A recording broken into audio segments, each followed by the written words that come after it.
What's good? I'm Skip. DJ. And this is the Cypher. Hip hop, man.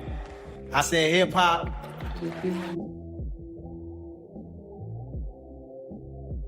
That community is just crazy. That the things that we were able to see and experience because of this thing called rap and hip hop. I mean, if you take those lyrics and you pull them away from the music and you put them up on the wall, so someone had to look at them, they would say, "This is genius."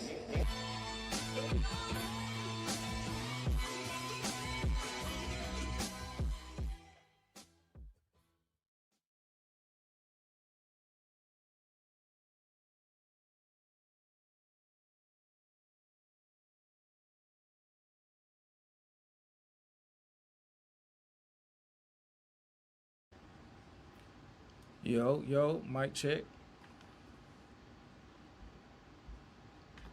We going no lights, no cam today.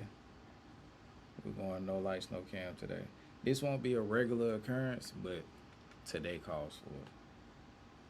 Today calls for it. It's too fucking hot.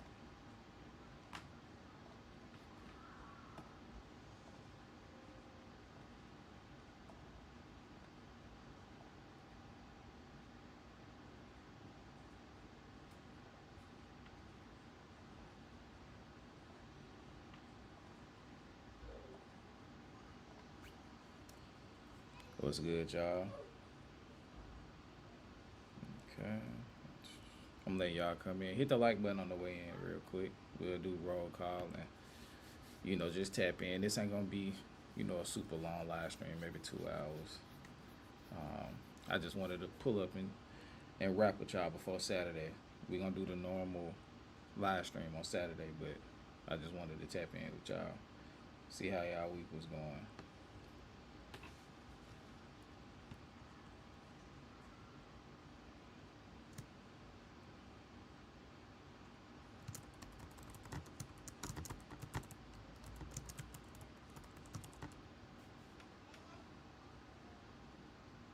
Okay. Mic a bit low? Okay, let me turn it up. Okay, what about now? What about now? I just upped it some more. It was hard to tell with my headphones. So yeah, I had to take it down. But what's the word, good people? How am I sounding? Let me share this real quick. Okay.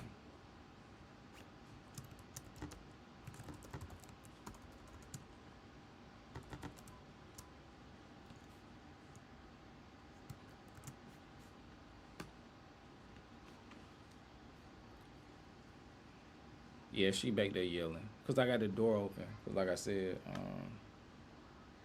yeah, she y'all already know she gonna do her thing. Shout out to Sarah, shout out to Kwani, aka Lord Farquaad, Ashley, Tiffany, Raphael, Grandmaster Scrub. Shout out to Michael Brown. I turned it up. In Fizzle, what's good? Yo, what's happening? But yeah, man. Yeah, hit the like button so we can start pushing it out. I don't know how many people gonna pull up because I normally don't do Thursdays or this late, so we'll take what we can. We'll make a move and then we'll see how we're gonna go. But how everybody doing? How is everybody doing today? You what? Go ask mommy.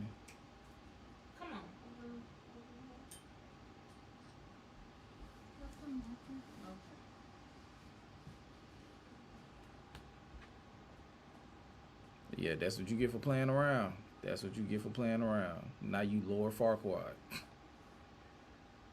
Ready for the work week to be over? Yeah. Tomorrow is Friday, so yeah. And I think I gotta work Saturday. I think I might work. Probably need to work overtime Saturday and then stream. So, yeah.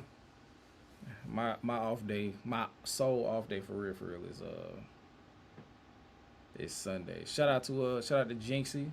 With the membership, vacation starts tomorrow for me. That's beautiful. That's beautiful. I wish I could partake in such festivities. But we rocking and rolling.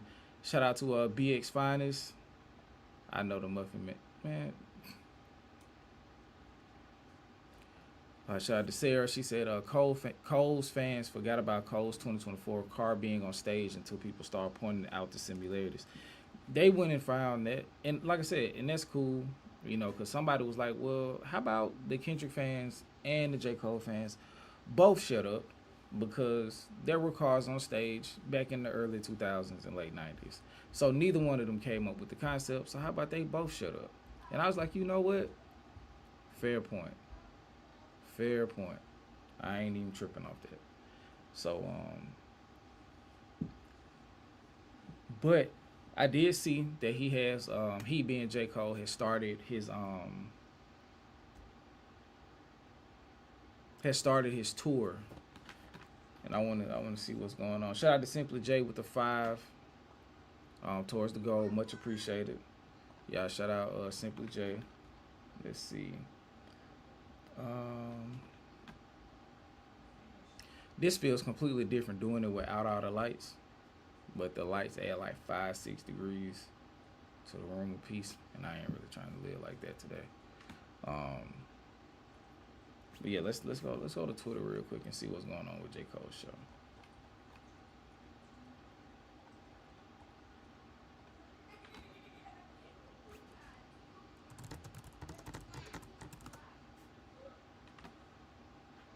Shout out to BX Finest with the $2 towards the goal as well.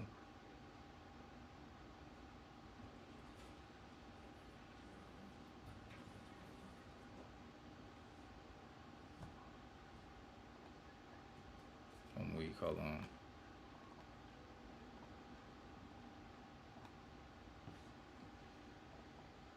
Okay, so this is, it looks like the intro for J. Cole starting his tour.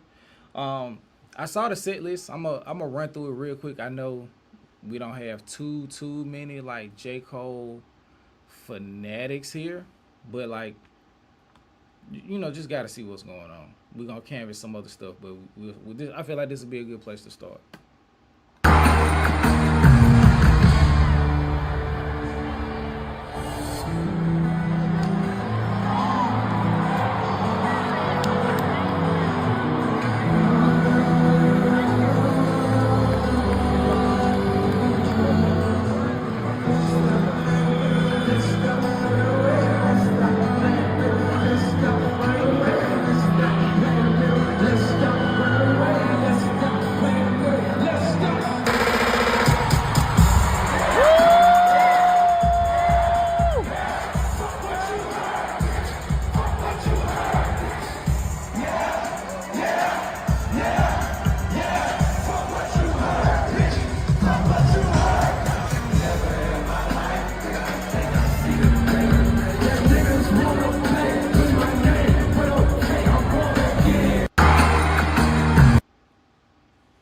Yeah, that's kind of my feeling too. Like, cause we don't want these guys to like, you know, like just disappear off the face of, you know, the earth as it pertains to hip hop. But yeah, man, like I want them to have fun. Why was I expecting to see his hoodie smoking? That's crazy, no handle. I ain't gonna lie. I am not gonna lie. That would have been insane, because that's like he did the whole emerge from the crowd thing. And like I said, with people saying the simulators with the car, but yeah. We have previous references. Kendrick didn't invent that. But yeah, man, I hope they're enjoying it.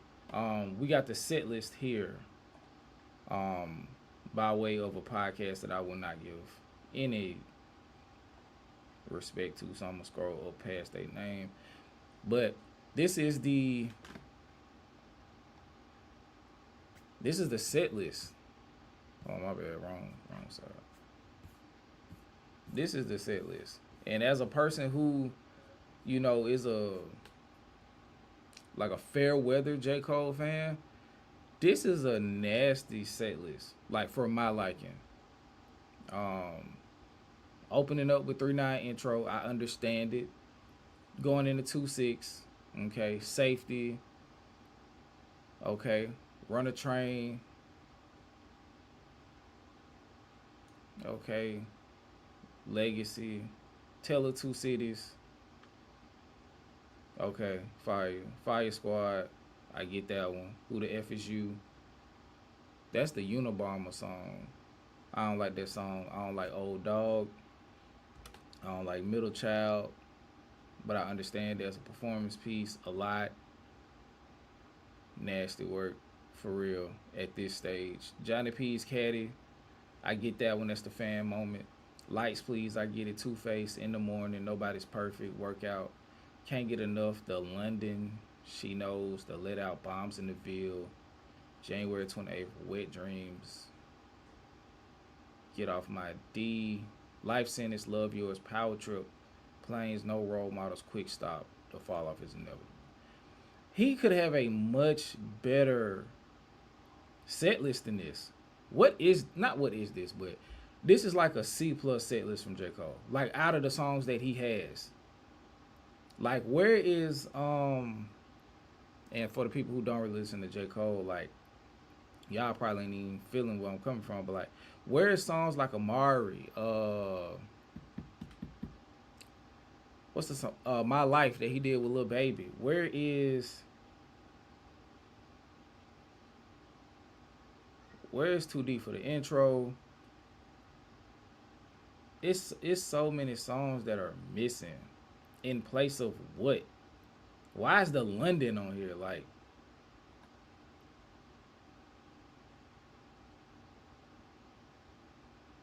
where is the Village on here? Where's the Village? Like, it's just some songs that just should not be on here. This is a nasty set list. No Cricket Smile. Like, yeah, like, what's another song from Born Sinner that should have been on this list?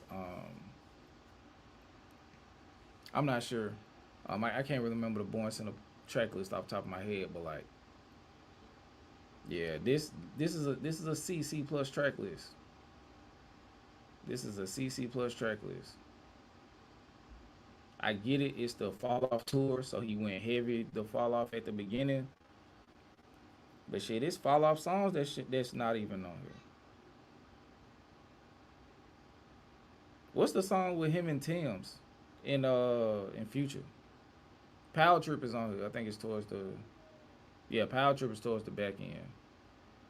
What's the song with Tim's? Is that Bunce Road Blues? Where is that? Yeah, I'm straight. When I saw the set list after the first show, I was like, yeah, this. I've been to a few J. Cole shows in my time. That's like that's probably the worst set list. The worst set list possible that he could have picked out of the collection of songs he has.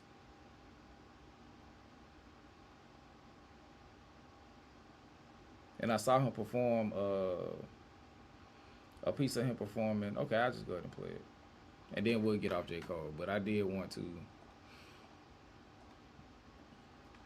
at least acknowledge that he's on tour and his fans are enjoying it a great deal. But this is a piece of him performing Quick Stop, which is one of the better songs from the Fall Off. It's race to be the best relief stepping at a strenuous pace. So you forget who you is and you forget who you ain't. Before you know it, you're trapped in that picture you paint. This life is more than just rap, more than the pictures you scrape, more than the riches you stack. See, it's the difference you make. Yeah, it's the difference you make. Yeah, it's the difference you make. Yeah, it's the difference you make, nigga. Shut it. Thank y'all so much. It's race to I don't know what it is, man. Like, probably because we're not in like out there, but it ain't coming through the screen. It ain't coming through the screen like the whole shit did, and that's like, I don't know who fault that is, but it's not coming through the screen. I don't know if that's our fault because we not fucking with Cole or what.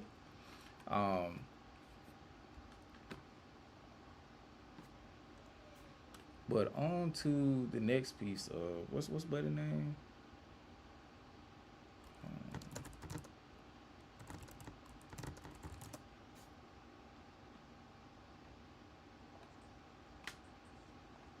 Okay, I promise. After this, we off code. But hold on, I gotta add this back. Okay, so this is J. Cole. Like J. Cole he has 3 features on the album that he produced 100% of the beats with an artist named PFG. And this is one of the verses that J. Cole had. I be in a trap, but all my straps, I'm like, what's hanging? I'm like, what's cracking? I'm like, what's happening? On I-20, I did magic. Wanna cop the rolling, but instead I did a paddock. Yeah. Ice cream, we got it for the low ski. 100,000, my bounty for the hosting. 2-6, made $1 million off a dope fiend. Trap nigga, white tees, into boat the whole house. The whole house, we serve the whole house. We known to serve the whole house.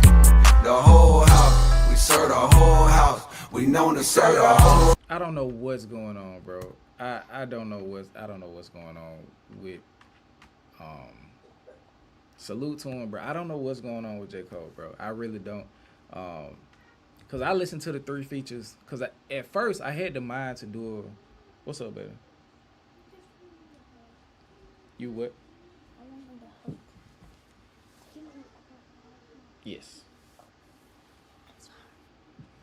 It's okay, buddy. But yeah,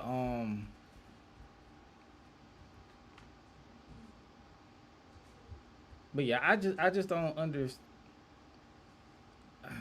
But I told myself the other day, I was like, I really think Cole, if he could have had it his way, he would have been a street rapper. He would have been a street rapper. And it's starting to like seep out more and more the older he gets. Like J. Cole really want to be a street nigga. Like he wants to rap about that stuff. Because when you listen to his music, probably for the last 10 years, it's been riddled with street talk. He really want to be a street nigga. Like, and I think him tapping in with this PFG dude allows him to kind of like present himself in that way as best he can, which isn't that great, that good either. Cause like those 3 feature songs, they not hitting on nothing to me. They not hitting on nothing to me, and that's, you know, like respectful. Like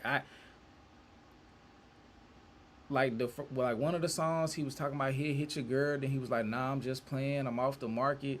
It's just like bro, like pick a direction and go there. Pick a direction and go there. And it just feels like I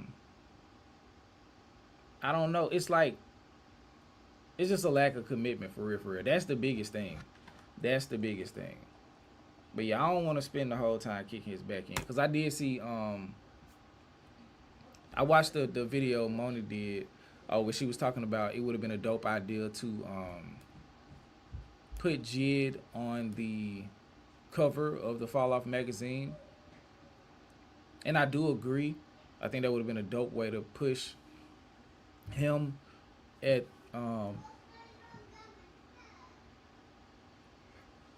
in between album cycles. He's still outside, you know, touring and stuff like that, but like in between album cycles. And you basically at probably the last time that you'll be this significant culturally, because if you're not dropping albums, you just popping out. Like you won't have a sustained run like this again. If that was your last album, it would be best to put your chosen lieutenant in as best position as you possibly could. And I feel like that would have been on top of how we felt about the rollout and marketing for God Does Like Ugly. And I don't want to bring that back up again, but yeah, that would have been a dope idea. But he did do a feature for him. Like he is featured in the magazine, so I ain't even you know, the cover would have helped, but he did feature him in the magazine. So the aspect of it about him giving him a feature on the Fall Off, being 100, I don't know what song he fits on. I really don't. Going through the actual fall off,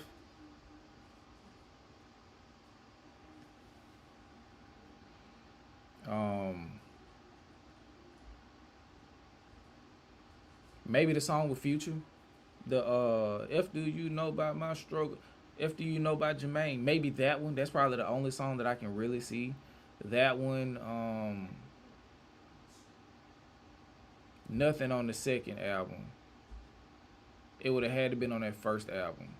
And I think Run a Train is probably the best candidate for a J.I.D feature.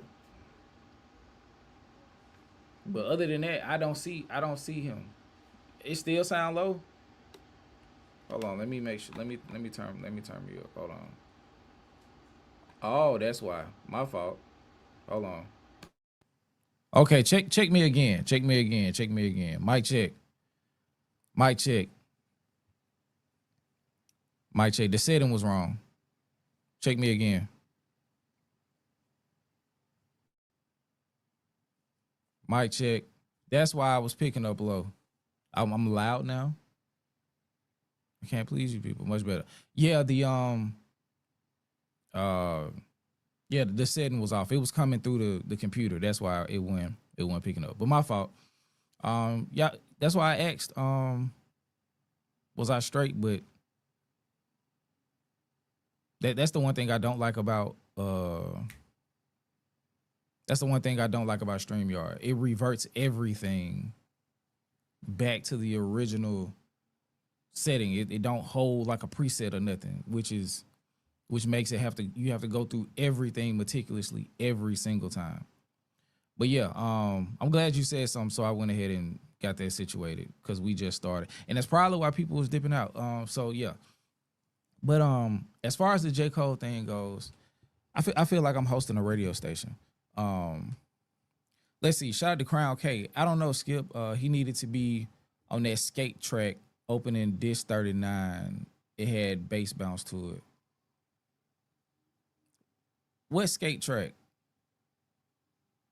He could have been on the Villas, but I think he could have been on the Villas. That's the one song on side 2 that he could have been on. The Villas and Run a Train. That's it.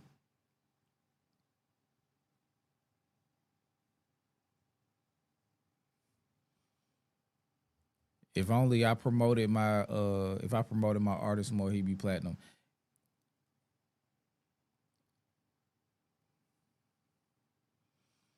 That's the thing, man. I also don't think J.I.D has a hit big enough to warrant him being a star, like a real rap star. Like he hadn't had a hit like that yet.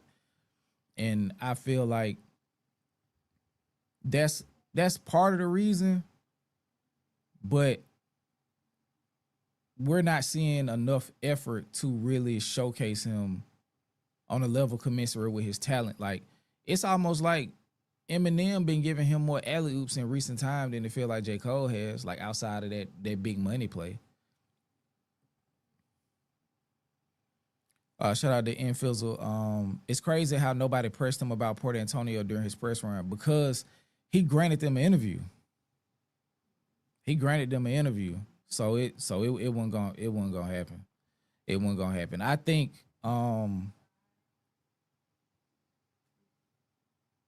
the one thing that we should fully understand now, in light of the whole Lupe thing,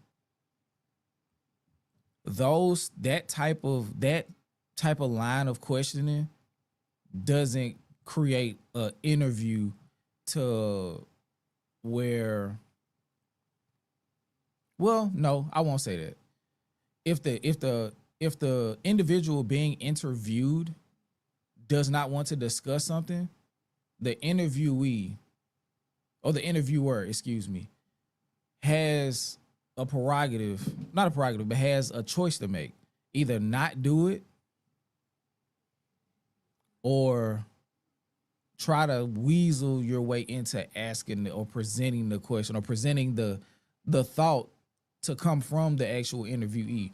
But 9 times out of 10, and especially now with like how powerful these artists are and just celebrity figures are with control of their narrative, they could control whether or not the interview comes out and just say, yo, I'm not going to allow you to release it. You know what I'm saying? So, or I want control of the edits. So, yeah, I don't think anybody was just going to sit down with Cole and be like, hey, but what about Port Antonio? Because at that point, with how he was presenting himself, even with the relative softball questions, at that point, it just the interview falls apart. You know what I'm saying? Because the interviewer has to reckon with that line of questioning and wonder if it's going to hurt them going forward with future interviews, and how is the interviewee gonna feel when it's like, oh, I'm low-key calling you out on your press run to promote your album. You know what I'm saying? So it's like one of them things where understanding how this goes to my limited degree, it wasn't gonna happen. It wasn't gonna happen. Cause that's the thing, like, I think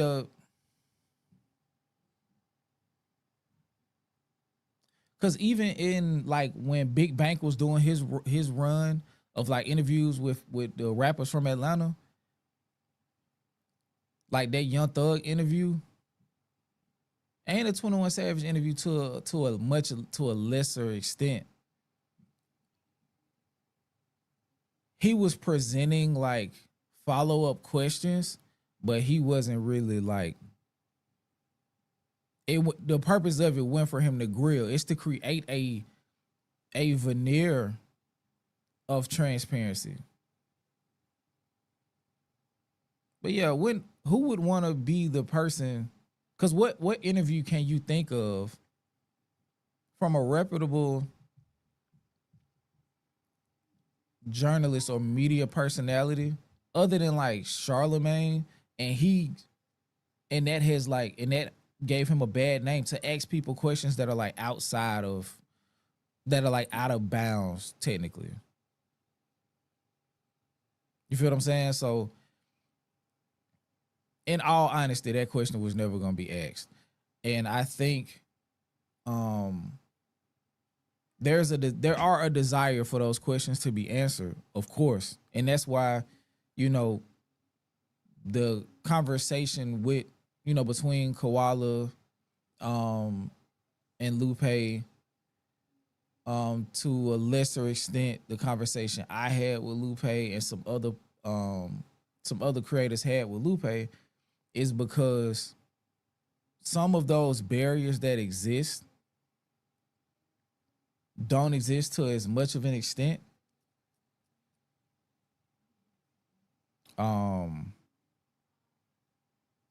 So the viewers is like, no, ask them, because y'all one of us. Y'all speak for us. You know what I'm saying? So y'all feel like that we're able to take those chances. And in some instances we are, because it's like, okay, we don't butter our toast off of sitting down and talking to artists as much as like a media personality at that level, where they're like kind of cycling in artists as a part of, structured rollouts, when their albums release. So, but yeah, in those type of things, it's more so to promote the artist, not to kick the artist back in. So it's not gonna happen. The only time it'll probably happen is if it's maybe a situation where, never mind, it'll never happen. The only way it'll happen is in a way where J. Cole brings it up and he's controlling the narrative in something that he's crafted for himself. Kind of like the Inevitable thing. But like, as far as an interviewer asking him that question, it won't happen. It won't happen at all. And like I said, understanding the world of media as it relates at that level, I'm not even surprised or upset with that.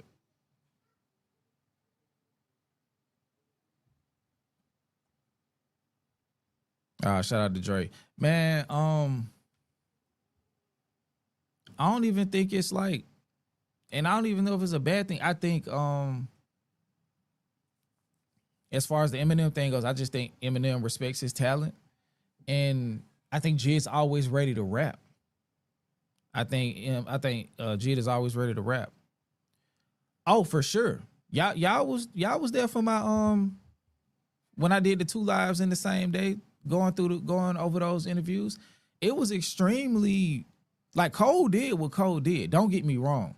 Cole definitely was either like top tier word salad or like narrative crafting. But he offered himself for critique in a, like, he had to fight those narratives, the ones that he would be willing to discuss, and try to clean them up as the album released. So it was a terrible look for him, but he felt like that was what he needed to do. Because those questions would be asked. Like, there was no way that he was going to be able to do a string of interviews without some of those points being addressed. But yeah, he went out sad.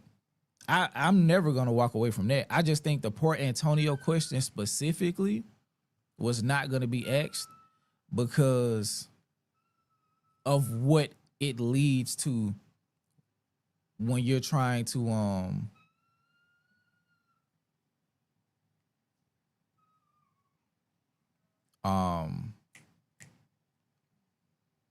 yeah, if one of them people was like, hey, but what about Port Antonio though? Like, don't that kind of like how does that fit into what's going on? Now he gotta, like, you've introduced a whole, like, you've opened up that can of worms to that other side of the conversation, and your future collaborations as it pertains to interviews is kind of reflective on that. And then the interview, like, how does the interview go after that? You feel what I'm saying? So, like, I was watching Isaiah Rashad and Dissect, well, the Cole Kushner from Dissect. He interviewed Isaiah Rashad. It released today on Netflix. And like I said, I was watching that, and even in that, you could tell that Cole was being, like, this is a part of interviewing. You have to be careful with the person you're interviewing, because you don't want to, number one, fuck up the interview and it never come out, or two, you put the person in a situation that doesn't make them look in the way that they're intended to with this promotional material. So yeah, it'll have to be like something that, like, it's still media but sits outside of like standard promotion. You feel what I'm saying? Like let's say he go talk to the therapist dude. I can't remember his name, but the dude that Big Sean talked to a couple years ago. Like something like that, to where it's not like grill J. Cole hour, but like it's far enough away that he can reckon with it and speak from a place of like removal from it, and be like, yeah, you know what, that probably wasn't the best look. I was, speaking out of ego and jump, but like, nah, not on a press run. It wasn't gonna happen. If he wasn't so worried about being a people pleaser and just be authentic, he'd be straight. But the thing is, and I said this when I was talking about it back then, like, I think he shows us his authentic self, but he also has two other selves that he has to reckon with. But yeah, I just think, like somebody said earlier, I just think he's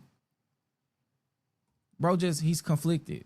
That's the best way to put it, the shortest way to put it. Bro, he's really conflicted.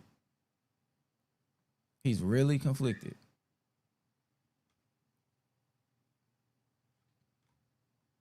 He is really conflicted.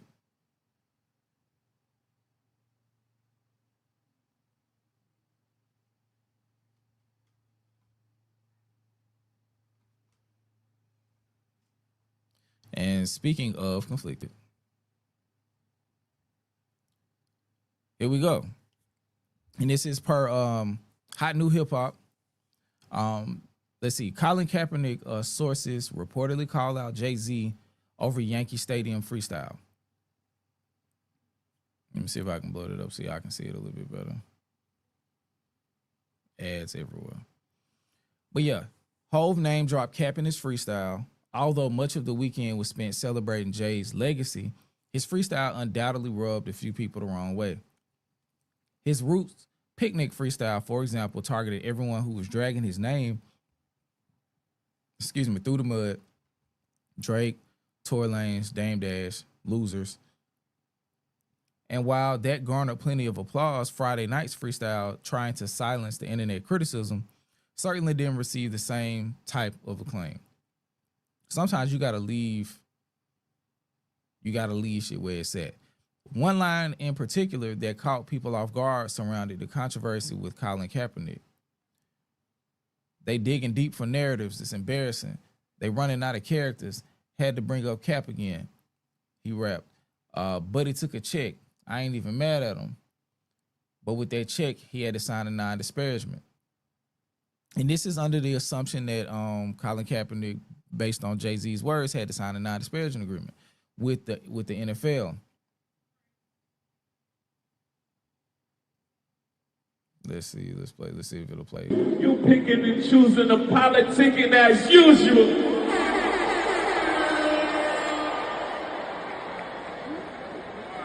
They dig deep for narratives. It's embarrassing. They run out of characters, had to bring back up Cap again. And this was after the whole Target thing. Like him saying that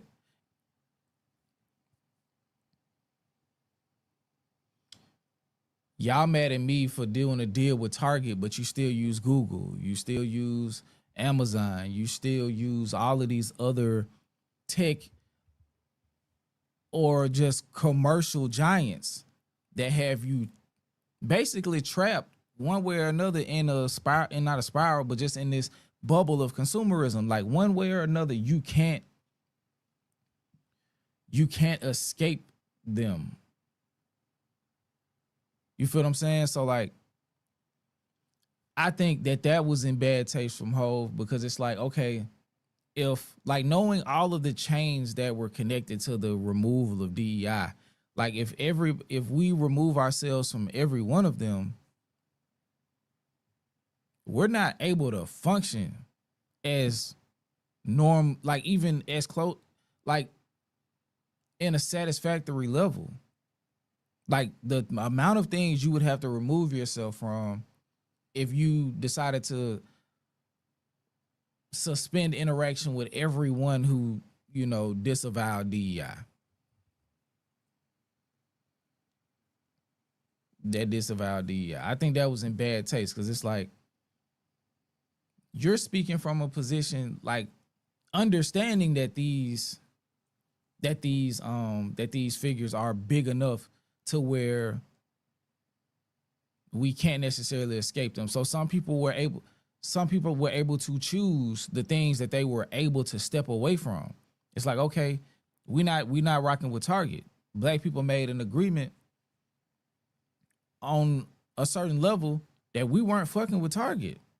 And we saw Target have a substantial decrease in the revenue they made in 2025, like tens of billions of dollars.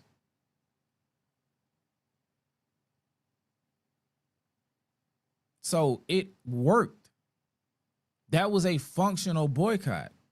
Of course, we're not able to do everything. We're not able to, you know, vacate Meta, vacate Google, vacate Walmart and Target and all of these other places and Amazon simultaneously. Like life wouldn't function. You know what I'm saying? Like some people live in communities that only have Walmart. You know what I'm saying? Like and then the only alternative to Walmart is Target. So saying that we can't have an opinion on you doing a deal with Target because we tweeted about it or posted about it on Instagram is insane, because Meta owns Instagram. That's crazy. Damn, I didn't know I put this right here. I did not know I put that right there. Why is that DeCryptEd thing right there? Let me take that off.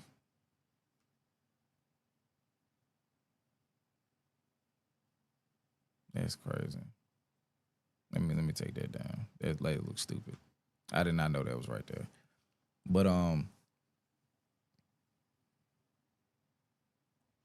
shout out to Ashley. I grew up in a town in South Georgia that only had a Walmart. We had to drive to Jacksonville for Target. Exactly. Like sometimes it's difficult. You feel what I'm saying? So like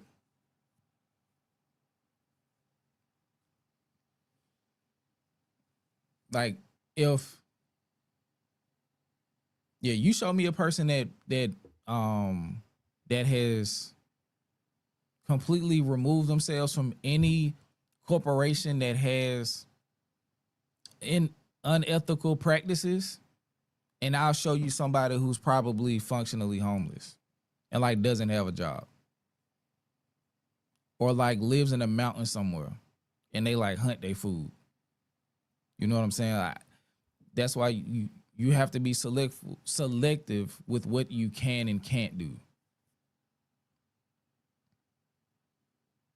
And I feel like that's what we as a people were doing.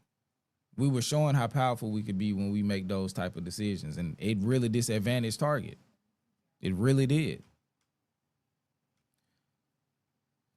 And Fizzle said, let's be honest, Hove isn't really invested in the culture. Remember, he's a businessman. Yeah.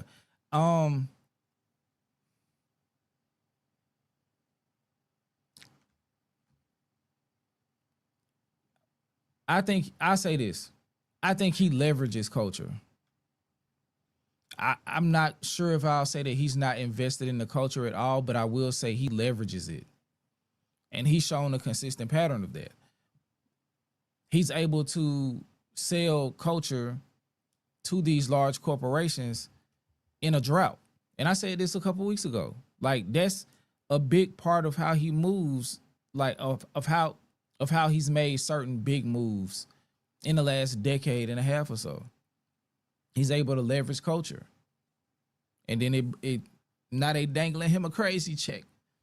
You know what I'm saying? So yeah, I think I do think he's more corporate than culture.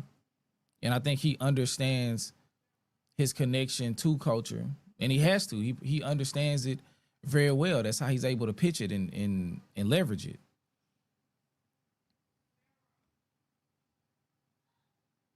So yeah, I definitely I'm not trying to make any let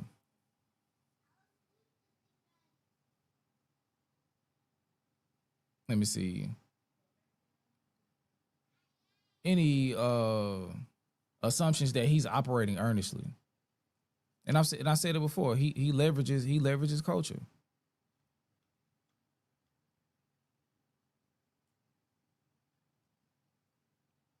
Yeah, now Memphis Bleak went out sad. That was crazy. But that's that loyalty, man. Like when they get to that point.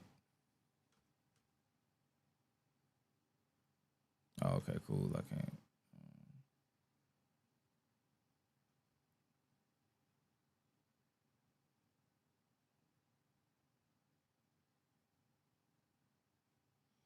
What was I saying?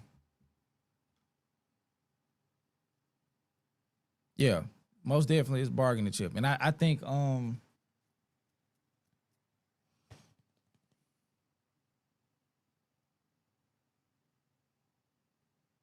yeah, like I said, I like bro gonna do what's he gonna do what's best for him. He's gonna do what's best for him. And then when people have an issue with it, he gonna say something about it.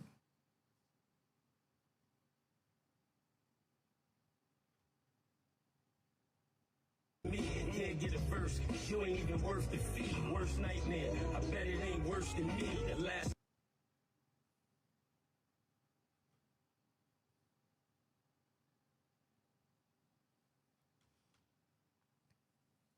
What y'all talking about?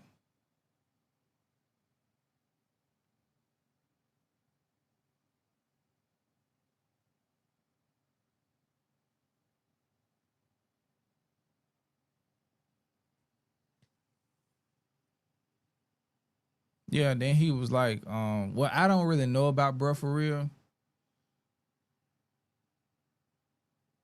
So I can't speak on that, but I did see he tried to tell everybody it was over. Like, who are you to decide that? But I think they said he's the one who formally announced it. But yeah, I'm not as familiar with bruh like to know what he was doing for real. So I don't want to speak on him like that. But let's get on some hip hop shit, man. Like, y'all know that recently there's been a lot of hubbub like around this whole 38 Spesh v Jadakiss thing. I'm looking for the I want to see, is this it? Hold on. Yeah. Sometimes we need to just mind our business. And he said something about my tank top. I ain't talking about drip, nigga. Jim, you ain't qualified to speak on. Okay, nah, that ain't what I'm talking about. I gotta find it. Where he was. Okay, I think this is it. But yeah, so apparently the story goes. Well, I'll say this and then I'll let some of the media speak for itself. But now there's like this hip hop thing going on between 38 Spesh and Jadakiss. So the song Aroma by Fat Joe featuring Stove God and Jadakiss was premiered on Joe and Jada show. I thought it was fire. We kind of watched it on the live stream. And this is what 38 Spesh has to say. Well, let me I think it was a bad idea. Why was it not a good song? Well, let me tell you why I think it was a bad idea. And I don't know who idea was. Maybe it was Fat Joe's. But to sit there and have 50-year-old men making a song about the aroma of drugs is not too appealing, my nigga. Like, who are y'all trying to aim for? Like, y'all niggas should be making songs about, like, the prescription drugs y'all taking to stay alive and shit. As a, you know what I'm saying? There you go. Like peptides and shit. You niggas should be rapping about peptides and motherfucking AARP and shit like that. What the fuck is wrong with you niggas talking about the aroma of drugs? Like, we old as a bitch. Y'all niggas 10, 15 years older than me. Talking about the aroma of drugs. Who idea was that? And then to diss me on it was stupid. A real drug dealer? Y'all gonna diss a real drug dealer? A nigga that really sold drugs on a song? And Kiss, you spit the verse, you got fucking Khaled and Fat Joe as your backup dancers. You wearing a book bag that another man gave you. You spit the verse, you spit the verse. Fat Joe, he more happy about your verse than his. DJ Khaled jumping on the couch, he don't know what's going on. He just happy to be around niggas. Khaled, do you speak like that when you around your Palestinian people, or you just speak like that when you around niggas? I wanna know. And do you speak animated like that, like when you around? I got a question. To my like up top niggas, like my New Yorkers and my like upper East Coast niggas, like, is this normal? Like the slightly chunky chin strap with the pencil thin mustache? Like, what is going on? Like, is this like a Puerto Rican, Dominican thing? Like, what is this? Like, it's not quite a chin strap, but it's not quite a beard. And like the mustache is so thin, it's like damn near non-existent. This an upstate New York thing? This is crazy. This is crazy. Like, I'm floored. Your people, or that's some shit you just do around niggas. I wanna know this. We gonna talk this shit and understand this shit. I'm shooting everybody. Everybody gets shot the fuck up. You speak about an independent nigga. Think I need anything from anybody? Now back to this shit. That was a bad idea. Dominican bet. I don't want to hear no 50-year-old niggas, damn near 60, talking about the aroma of drugs. You don't want to hear that shit. You don't want to hear that shit. But y'all don't want, y'all got to play the industry game. I don't. So I speak. Well, I don't know.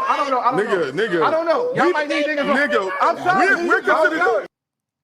As a 40-plus-year-old drug rapper by trade, this is crazy coming from this is crazy coming from 38 Spesh. Like, me and DJ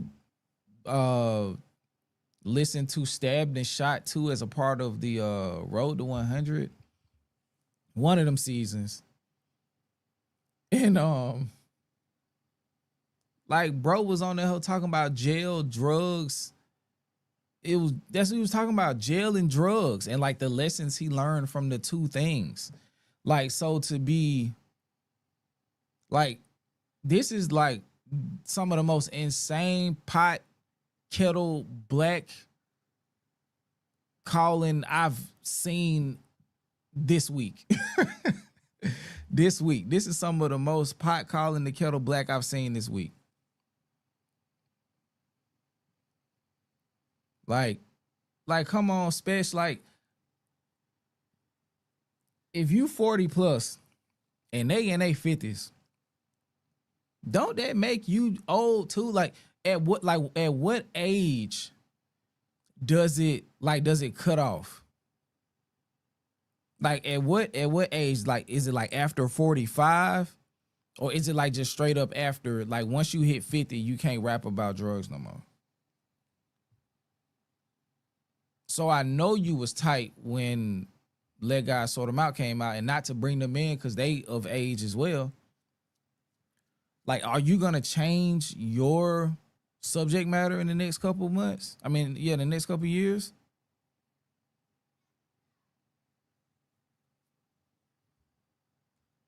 But like, this is nuts. This is nuts. Like, I would understand, like, if he wasn't rapping about it at all.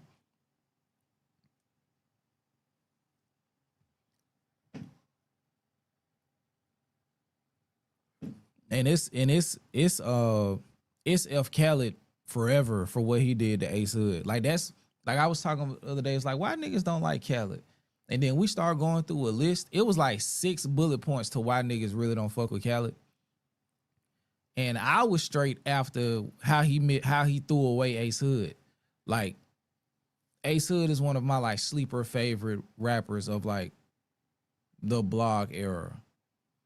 And like how Khaled did him, how Khaled used him to get proximity to the other artists like the Rosses, the Waynes, eventually the Drakes of the world, and then didn't throw away Ace Hood.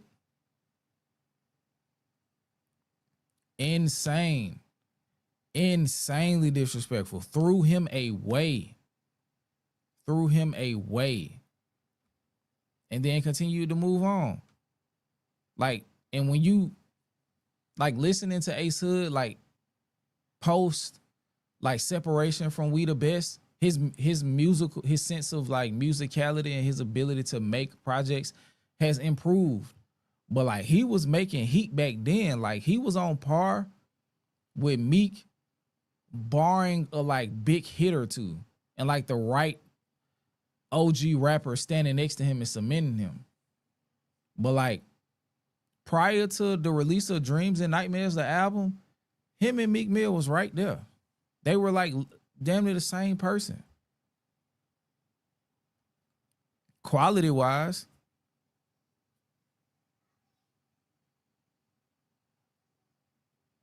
But yeah, he threw him away. And like I said, I've been listening to Ace music since. Like, I've been listening to him.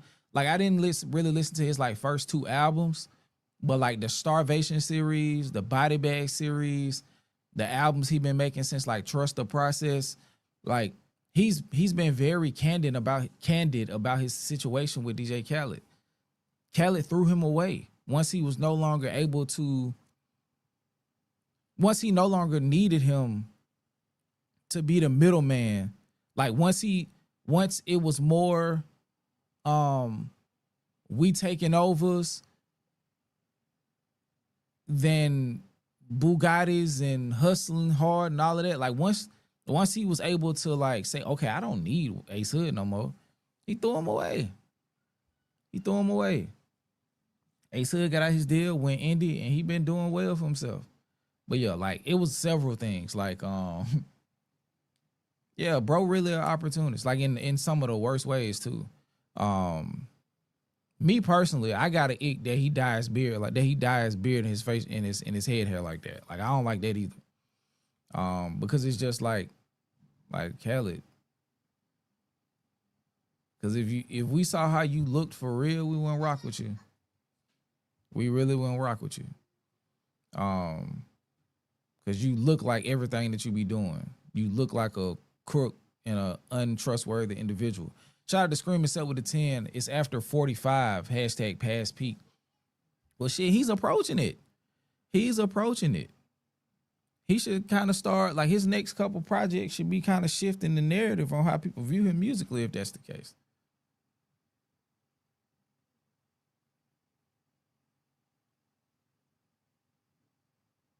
I don't like what Jim Jones said. I'm not going to play that.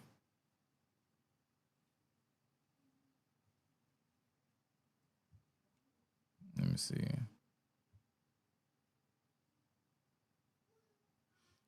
But yo, like just so we can see what a snake moves scary and thievish. Don't embrace crews, make moves like a military extremist. That mean I go to war very strategic. If I don't leave you paraplegic, it's gonna be therapy needed. I'm a boss that's very strategic. Don't talk to y'all, send a text message so my secretary can read it. I'm that nigga for various reasons. It ain't cause what I write, it's cause my price primarily cheapest. These hoes is very misleading. Bitches popping up with babies out the blue like Mary and Jesus. Got scars on my back, it's hard to show love.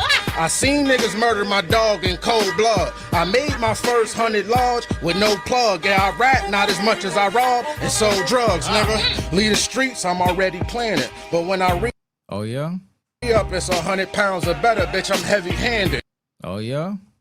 It's work in the mail, we stamping, waiting for it to land. Me and my man at the deli camping. I ain't never wore a Helly Hansen inside of an Israeli mansion with 2 bitches belly dancing. And they telling me I'm very handsome. Made my side bitch pay to come and get me. Them bitches held me ransom. Got tired of my bitch, I told her go date. My hoes don't leave, they just rotate.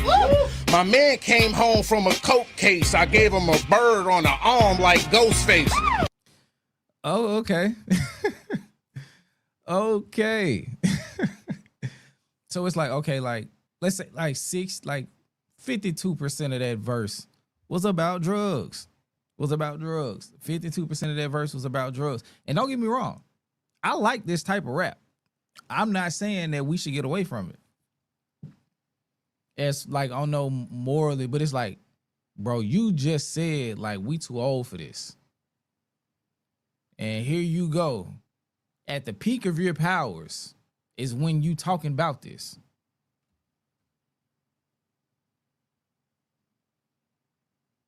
Yeah, he's rapping. I like 38 Spesh. I like 38 Spesh. Like I like the stabbing shots. Like I feel like he made Benny show up to the studio every time. He made Benny show up. He made him show up every time. But yeah, that's it. It's only the hypocrisy of it. That's it. That's the only part I'm talking about. I ain't talking about the quality of his raps, because he can rap. He can rap. Let's finish. Told Sway I'm a rap dog. No bank or tax fraud. Y'all faker than my vax card. I was sitting for a crack charge. Inside, now it's an outside kitchen in my backyard. Hey yo, no real shit. It's an outside kitchen in my backyard, nigga. Believe that, nigga. I cook a whole meal with no charcoal and no propane, nigga. Let me finish telling my story though. Hey y'all, the first time I bought a cake, the plug showed it made. It wasn't 1,008 all the way. 750 was all it weighed. He showed it me a quarter key, and I don't know what to call and say. So he walked outside, caught it straight. Watching animals torture they prey is how I was taught to play. I make bosses pay. I turn cribs to a marketplace. The living room was my office space. All it take is your heart and faith. If you plant a seed in February, the nigga harvest May. Violate, it be your darkest day. I'm a father to you niggas, I'm about to treat you like Marvin Gaye. Shotgun blow your heart away. I tried to make it easy, but y'all wanted the harder way. I got a price that ain't hard to pay, I'm talking yay. I only sell white like Chardonnay. Trust. Like that's what I'm saying. Bro can rap. And he was bar heavy.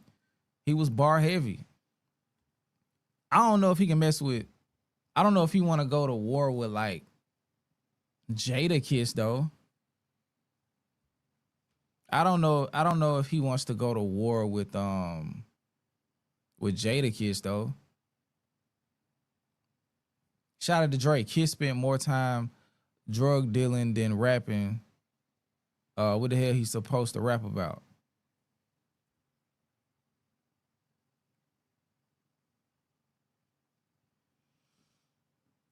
I mean, that's what I'm saying. Like, the subject matter is not really a point of critique for me. Like, we watch movies, bro, where people be like really killing folks. Like, so I ain't even speaking like from that perspective of like trying to police what they say.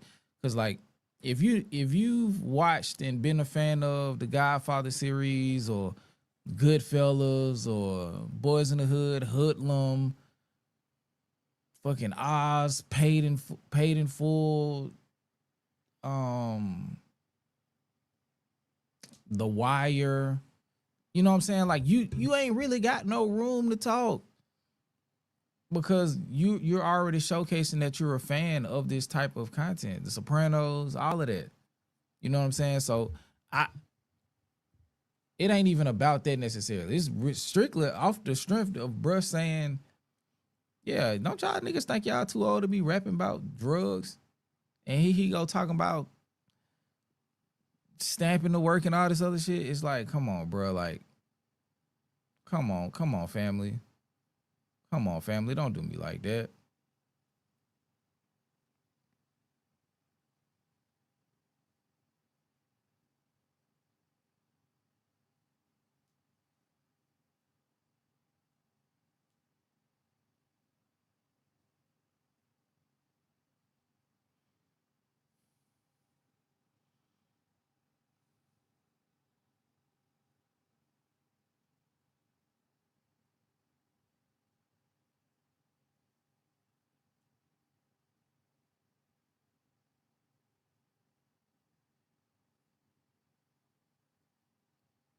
Hold on, my bad. I forgot y'all can't see me.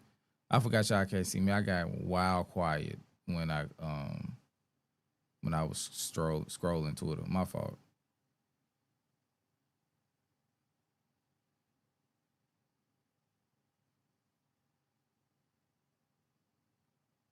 But yeah,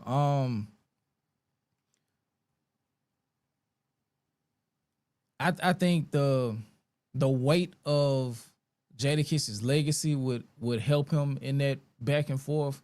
Like, he would be able to big boy him. He already got the rap chops to get it done. Nah, I ain't muted. I had got quiet for a second. My fault. I'm sorry. I'm sorry.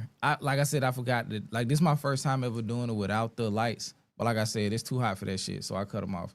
Well, I actually didn't. I never turned them on. But yeah, it's just too hot for that shit today. So let me see.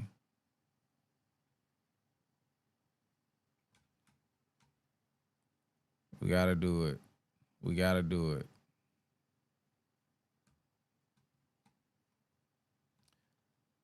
Shout out to I don't even know if it's a shout out.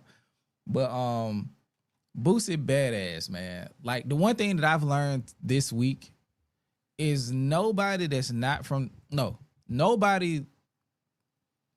north of Tennessee either knows or respects Boosie enough to call that man by his correct name.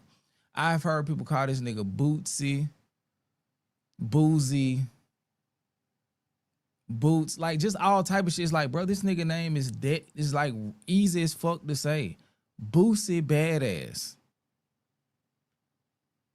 I think like out of all the content I watched, maybe 2 people got his name correct. And they both either from Atlanta or live in Atlanta currently. That nigga name is Boosie. I want to say that. His name is Boosie. So if you go like, it got to the point where I couldn't even watch it.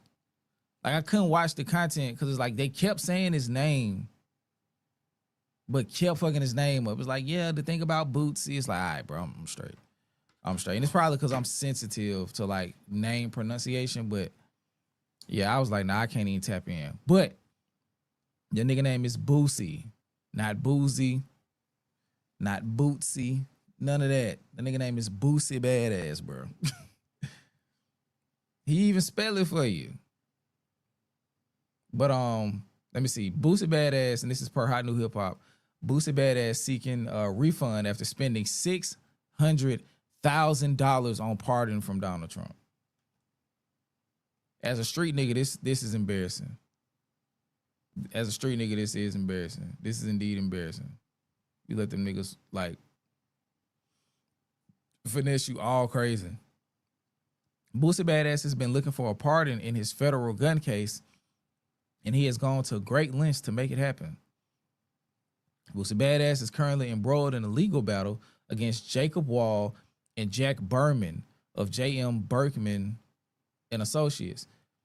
These are two convicted fraudsters who were hit with a voter suppression case in 2022. Now, these far-right political lobbyists are selling pardons from Donald Trump for $600,000 apiece. Back in September, Boosie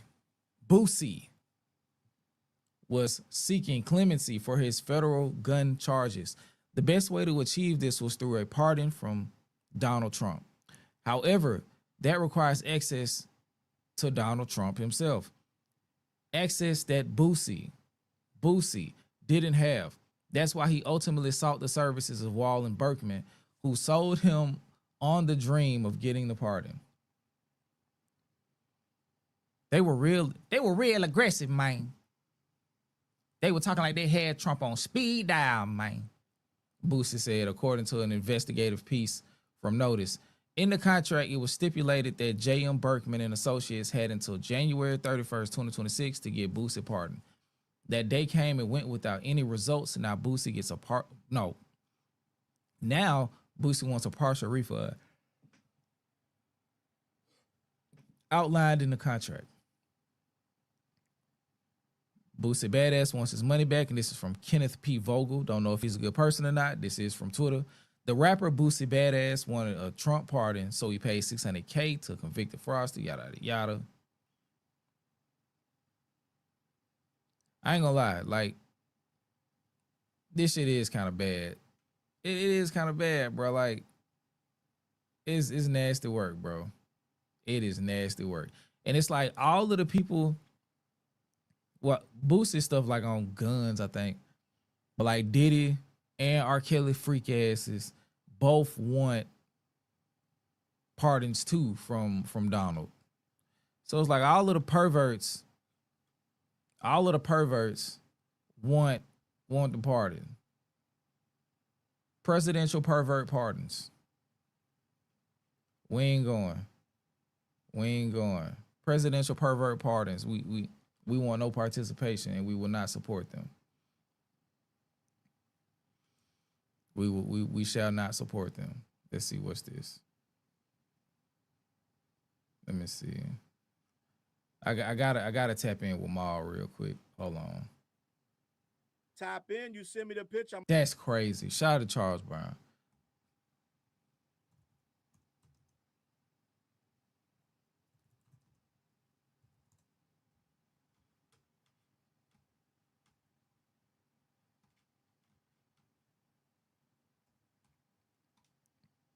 Okay, so as y'all, let me pull it up. My fault. So as y'all know, Post Malone, and this is per Coco, Post Malone will headline the 2026 FIFA World Cup. I don't need to read nothing else. Let me see if I can find the Maul clip.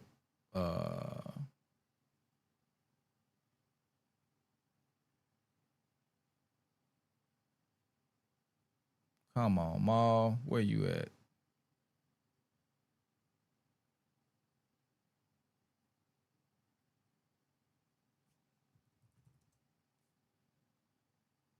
It's gotta be somewhere. Oh, here we go. Gotta just keep it a bean with you. Bruv, they look at you, Jay-Z. No, this not it. This not it. He was sitting down with what's them boys' name? Earn Your Leisure.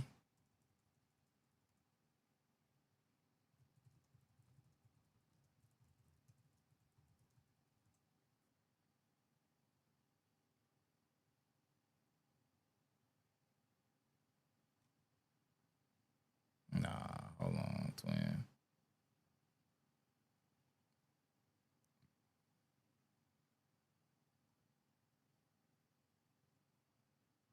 I might have to Google it and then bring it back up. Twitter, you're not being helpful. You're not being helpful, Twitter. Okay, so I'm gonna take this down. But yeah, I gotta see it. Cause he just knew.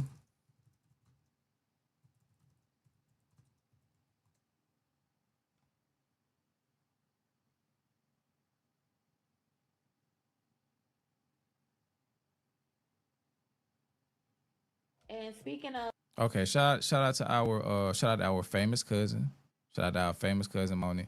I just want to play the speaking the of mall the part. motto, because hold on, let me see. Okay, here we go. Shout out to our famous cousin. Let me blow this up. Work up. Hold on, let me see. Maul was in the middle of some interview. I don't know who those people were that he was interviewing with, but he swore up and down that the World Cup I think that's is bigger than the Super Bowl. That no tour. Okay. But yeah, like where did that information come from? Where did that information come from? Shout out to Moni. Shout out to Chilla with Moni. But yeah, she does have a video on that, so go check that out in your leisure. But yeah, like that shit is crazy to me. Who asked for Post Malone? I have no idea. But apparently he's in demand to be able to get tagged with headlining the World Cup. That's a huge event. That is a huge event. And speaking of Post Malone is looking to make his return back into hip hop.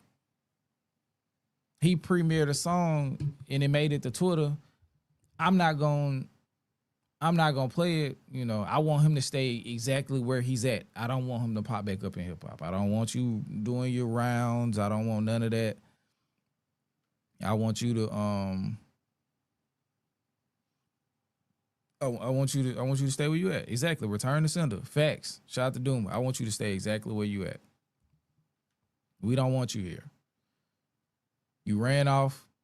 You was talking crazy about hip hop. Now you trying to pop back up. We don't want you, bro. We do not want you. We don't want nothing to do with you, actually. We do not want you. We don't want nothing to do with you. What's the new track name? White Doncic is crazy.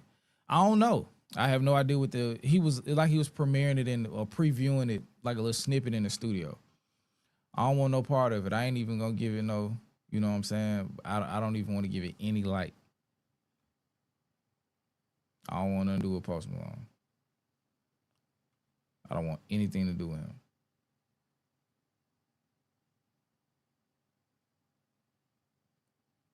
But speaking of, new music and whatnot, I'm gonna let y'all hear this snippet of this Lil Baby and Pharrell track. Let me know what y'all think about this.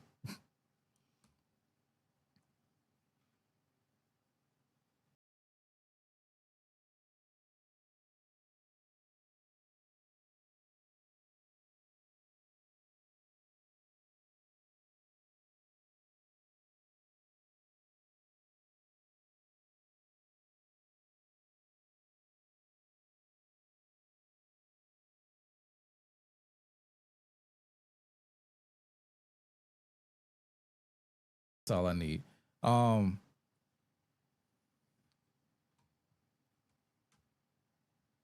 think we can start to have a conversation now. Is Atlanta's run over? Is Atlanta's run over?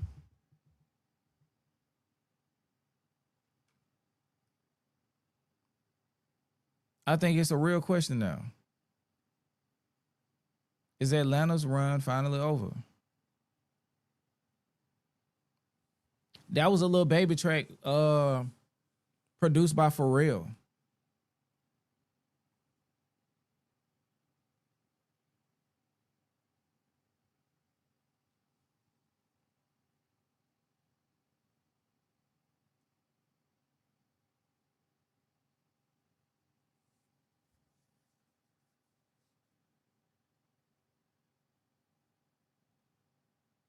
What y'all saying?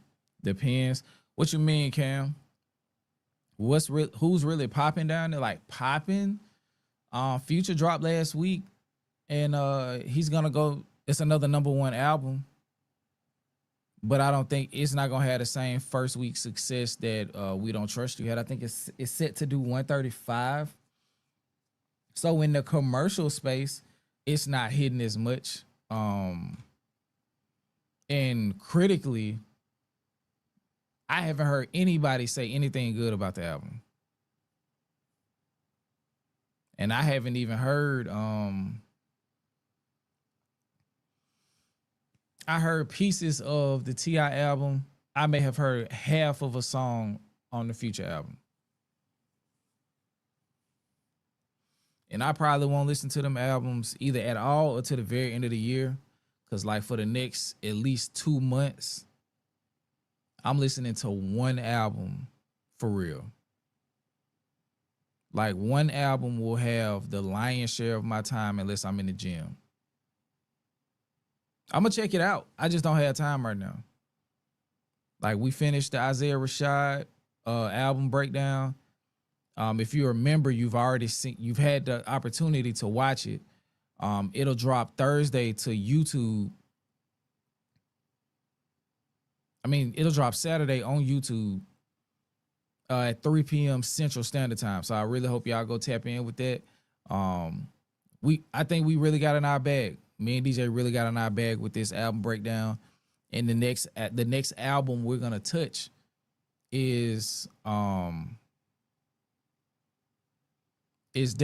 by Kendrick Lamar. Like we're finally here.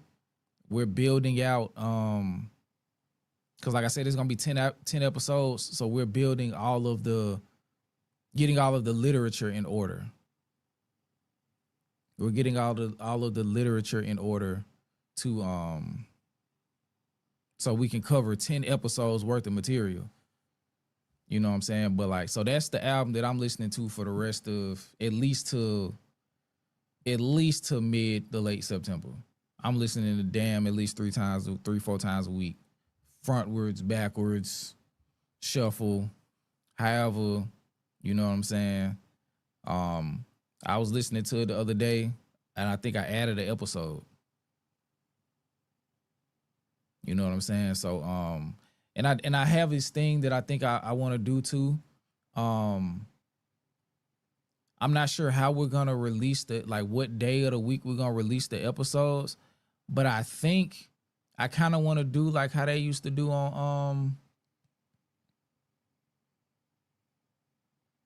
this is crazy, kind of like I don't know why I'm thinking about Real Housewives, but after we release the episodes, I think I want to go live for the members and we can talk about each episode. So when episode 1 drops,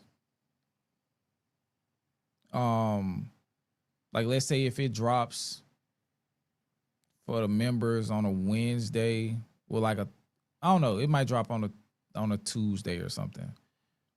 And then we go live the next day after it dropped. Yeah, Talking Dead, those type of things. So we'll go live, it'll be a live stream. And like I said, that'll be for the members, and that gives us a reason, a real reason outside of, just it. And I feel like that'll, generate engagement with the people watching too. You know what I'm saying? The members can come up and discuss, certain things. We'll kind of treat it like a Twitter space. And y'all can just, tell us what y'all think about the episode, and, and shit like that. We can just rap and just continue to build as we go through the season. I think that'll be dope, bro. And we'll do one for every episode except because 2 of the episodes, at least one of them will be a reaction. So I don't know if we'll do one for that week. So that may be a bye week or something. But yeah, like every week that's an actual episode, we'll probably go live for like an hour. You know what I'm saying? We'll announce it, of course. You know, give y'all time to prepare and stuff. And then you just pull up and we can talk, man. Like, actually, you know, have a couple people come up, you know, talk about, you know, some theories, some suspicions, you know, just all that stuff. And then, you know, as we, and it just feel like we're going through it together. So I do want y'all, like, as we're going through the process of the season, the damn season, which would be season 1 of DeCryptEd, I want y'all to be listening to the album too.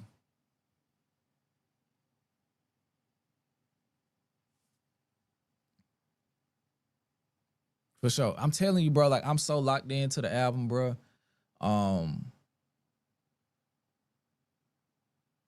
I've probably listened to the album 10 times in the last week and a half, 2 weeks, 10 times. No funny shit. Shout out to Down in Dixie. Drop it on a Wednesday and talk about it Thursday night. Exactly. Something like that. Something like that. Like, I want to give y'all time to, you know, digest it. You know what I'm saying? Like, and just give y'all time to watch it. And shit like that. So I definitely think that'll be dope. So I'm gonna talk to DJ because I know he work on the weekends for his second job, so I think it'll be easy for him to like pop in for like an hour during the week and do it. But yeah, even if he can't, I'll definitely do it. Cause like this is, cause like as far as like being a producer, cause it's not just content creation. It's like so much more than that. Like, but like yeah, being a producer of an actual series. Like this is gonna be like the culmination, like in my position of what I'm gonna do. This is gonna be the most expansive thing I've ever done in one singular project. So shit, like I'm gonna want to talk to y'all, period. Like, you know what I'm saying? Like, and see what y'all are taking from that. Shout out to Infielder. Would you drop one of your tracks, members only? Yeah, if I get to the point of actually recording it, cause like right now they just voice memos. But yeah, like I was telling somebody last stream. I think it was Mr. Doom. I can't remember who it was, but I feel like I gotta drop an EP now because niggas saying you not qualified. Like if you haven't done anything in the space, you ain't qualified. You know what I'm saying? So I feel like I owe it to the art form to do at least something. But yeah, shout out to Infizzle with the $10 super chat. Much appreciated. We do have a goal, so if y'all do want to assist us with, you know, we're reaching that'll be greatly appreciated. But let me see. Cam said membership debates will go crazy too. I ain't gonna lie, like the last, like the actual members only, but I think our membership base has grown a lot since then. So I think people wouldn't be like as scared. And I think the damn facts, gotta get your qualifications up. Facts. I ain't gonna lie. I definitely think I'm up to the challenge. It's just like finding time to do that. You know what I'm saying? But yeah, I don't even think it would be necessarily room for like debate for real. Like, but you know, we'll take whatever comes. But yeah, I ain't really trying to argue with nobody about the content. I just want to, you know, discuss, you know, what y'all like, just take in what y'all think about it. You know what I'm saying? Like, how is some of the stuff we're covering resonating with y'all and shit like that? Like, how do you like the, you know, the production and all of that shit? Like, granted, once the episodes start coming out, they gonna be what they gonna be. So like suggestions on things to add won't really be like fruitful, but like just more so like I want to discuss the album. Like I don't even really want to like have like a whole bunch of like critique on how it's coming out per se. Just like I want to just like come in, discuss the album. So like if the first episode is about, let's say, if the first episode is about like a specific theme or something like that, like if we're discussing a specific theme, like I just want you to like listen to the album and like present like your perspective on the themes that we, you know, addressed, like any other themes that were of interest to you. Because I do feel like with the album Damn, there's so much that can be interpreted and so many different perspectives that can be selected and like, you know, held up. I think that's probably why this album for me personally has been like probably the hardest album of his catalog to digest, because it doesn't feel like it's like one specific thing. It really doesn't feel like it's one specific thing going on in that album. Shout out to Kay. She said, just curious, why was Damn chosen first? That's the reason, a big part of it, because I feel like personally on my own behalf, I didn't give the album enough attention. Like I just felt like, I guess I was kind of spoiled off his first two albums. They was like, they had depth, but like the albums had like a resolution. Like they weren't as abstract and dense. Like they were dense, but they weren't as abstract as I felt Damn was at the time. So now that I'm listening to Damn now, I'm just, it's kind of just the old of doing my due diligence. And then when I discussed it, a lot of people were like, that's my favorite Kendrick album. And that pushed it even more. So it's like, okay, people really want this specific album. So, and then like the whole Pulitzer Prize of it all, like people wanted, like I also wanted, I was like, well, like what about this album specifically is Pulitzer Prize worthy?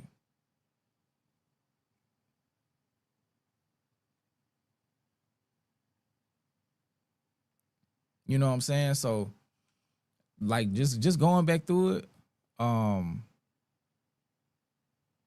But yeah, my personal album, my personal favorite album of Kendrick's is probably To Pimp a Butterfly. Not even probably. I think it's my favorite album of his.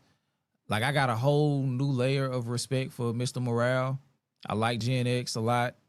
Good Kid, Mad City is Good Kid, Mad City. And now I'm going through the process of just like falling in love with Damn the album. So you would think T-Pab will get the prize first, but that's the thing. We about to go through it and see. Like I'm like, cause I do feel like the way that a lot of the stuff was approached, like literature wise on Damn, I understand why it won the prize. I really do. Especially looking at it from the concept of the forward and reverse order. Cause I'm telling y'all now, it's not the same album frontwards and backwards.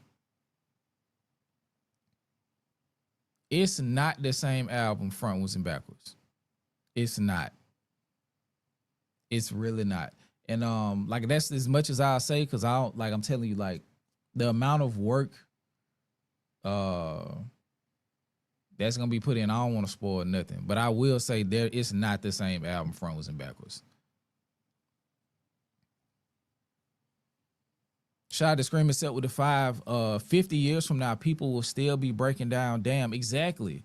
Like, cause it's and he said it, he said as much like in his interviews. It's like like I don't even want to break it down too much because it's up to the what's the word? It's up to the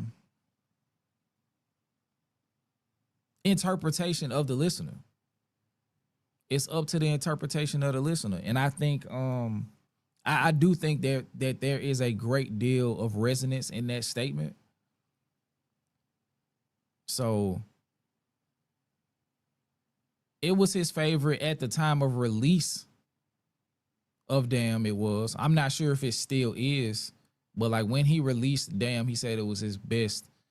It was his best album because it combined pieces of all of his previous work. But yeah, that the Down to the Blind Woman, what she represents, so much different like pieces of imagery and religious narrative. Huh? Okay. But yeah, so much religious imagery. It's just a lot of shit going on in that album, bro. It's a lot of shit going on in that album. But I'm really coming to strongly appreciate that album. Shout out to Atro Cheo.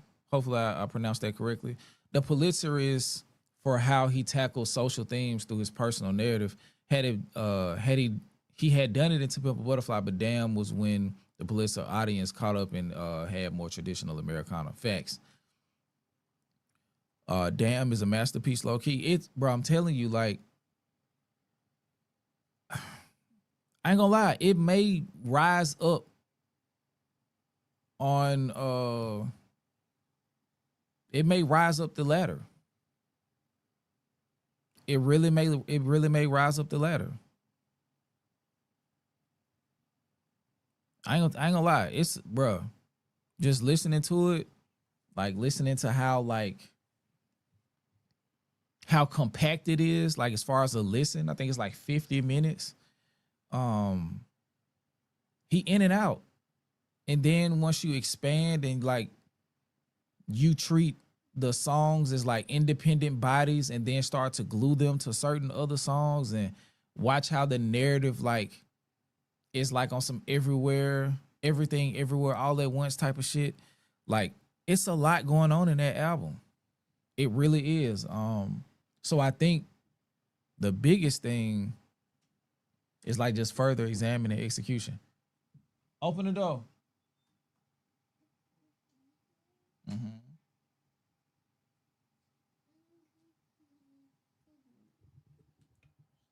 Yeah. Hold on, say it again. Yeah. Say good night, everybody. Good night, everybody. You gotta say it so they can hear you. Good night, everybody. Okay, give me a go to sleep. Good night, buddy. They can't see you. You want to say something?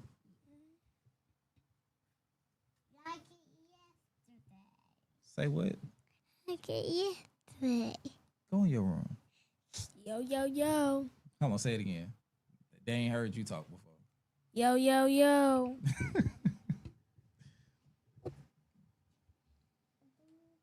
Put my AirPods down. Can you pick them up? Oh no, hold on. Let me get the light.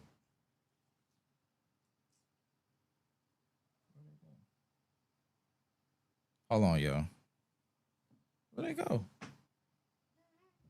I'll get them. Just go ahead and go get in the bed, baby.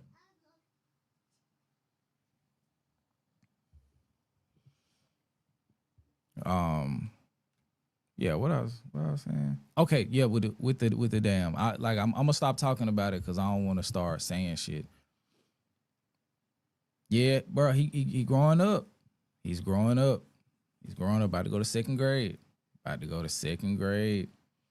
But yeah, man, like I said, I think the initial episode schedule was 8 episodes. I think it's 9 or 10 now. I think the very first and the last episode, well, the first episode especially, is more like a prologue. So it may be 20, 30 minutes, but I got a creative way in how I want to present episode 1. Episode 1 will kind of be a little bit different from the other episodes. There may be some synergy with episode 1 and the final episode and presentation, but I want to present episode 1 damn near like a standalone type of thing. Like it'll still be in the studio, but I got an idea for how I want to do that one. And I'll leave that part there. But I'm telling y'all, for the people who aren't members, even if you just get the membership, once I announce episode 1 and until the season is finished, you'll be glad that you got the membership for that period in time. I'm still putting the thought process together for how I want to present it. I have an idea for what I want to present, or more so how I want to present episode 1. But I need to write it out. I need to like storyboard it. I don't want to make it seem like it's just something super duper insane, because it's not. It's not like we not finna be floating in space or no shit like that. But yeah, I'm telling y'all, if y'all like the Isaiah Rashad album breakdown, and if you liked the more produced version of season 2 of Road to 100, yeah, I think y'all gonna love what we do as a collective with the damn season of DeCryptEd. And I think that'll, like I was telling my wife the other day, I was like, man, after this shit, I might retire. I might retire. I'm joking, of course, but like, I think it's gonna be like one of those things where when I finish, it's gonna be like, damn, I really did that shit. You know what I'm saying?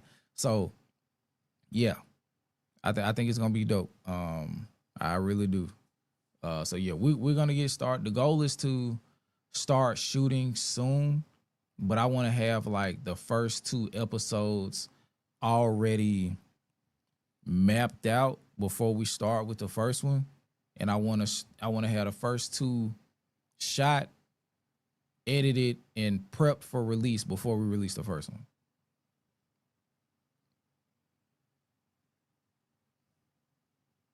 I'm not sure, man. I think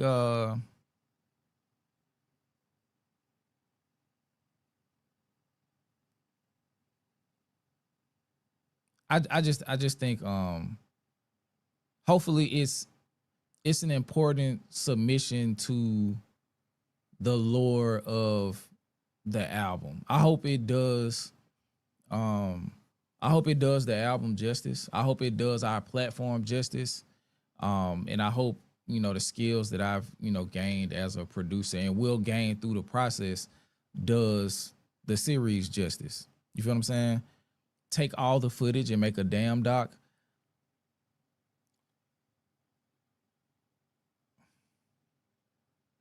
I can pretty much guarantee that won't happen, but we will use footage when possible and when necessary for the series.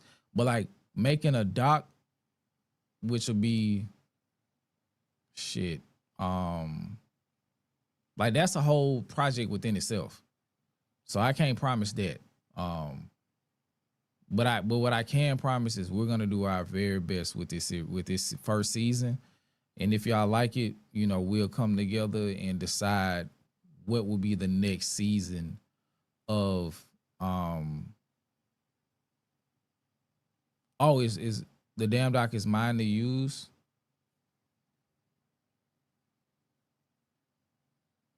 Hold on, let me see.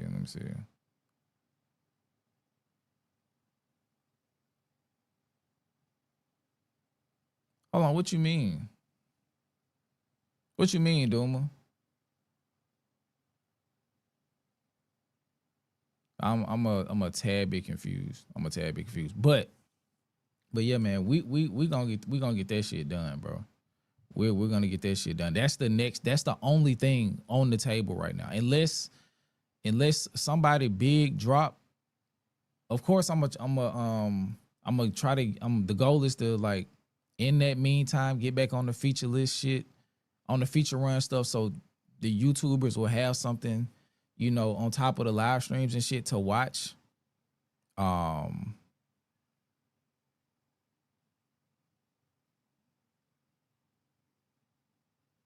Oh, damn, Doc is yours to use. Oh, okay.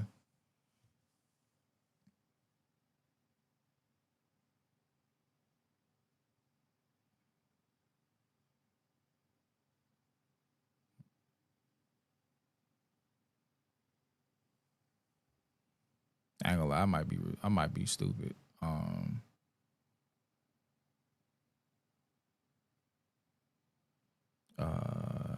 It's so much more continuity than just him having fun. It's really him stepping into being a legend. I can see that with Gen X. I can see that. To name your damn series that the damn doc. Well, we already have. Let me show y'all this. I think some of y'all have seen it. Let me see.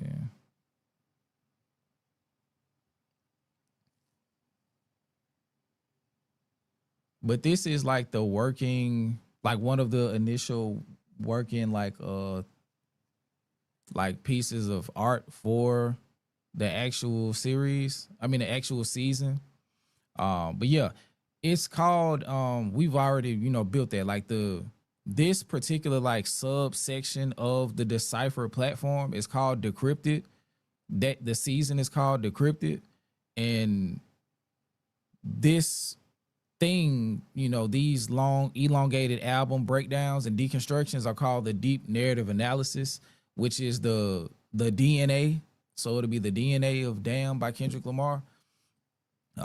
So that's what this is. Like, because when we did a vote on it maybe like 7-8 months ago, a while ago, I can't remember, but we landed on DeCryptEd and the deep narrative analysis. So I was like, okay, let's keep both of them, because I really like the DNA. Like, I really like that, and I like DeCryptEd. You know what I'm saying? So the DNA of such and such, you know. So I heard you were DeCryptEd, exactly. But yeah, so we gonna get all of that shit done. And like I said, in the meantime, Kendrick Lamar feature run, I'm gonna pick that back up. I think we're halfway through, so I got 20 more of those. And if any albums drop, you know, that demand our attention to that level where it needs to be, me and DJ will do that as well. So we can still give the people who, you know, only want what they know us for front facing. If you just want the reactions, we'll have those available. But the primary focus, the unrelenting focus, will be dedicated to season 1 of DeCryptEd. Season 1 of DeCryptEd.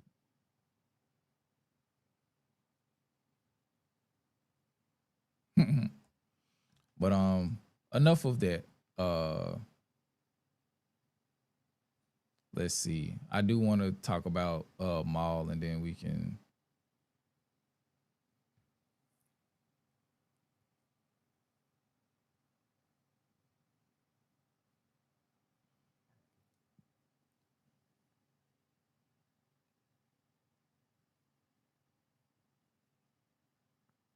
Give me 1 second.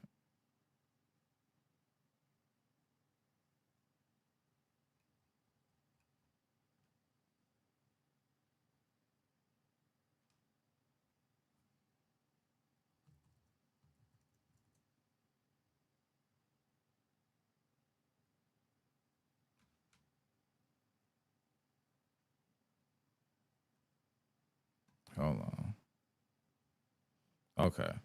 So yeah, like I was saying with the whole Maul of it all, this is him discussing why he chose not to show up to a family function, aka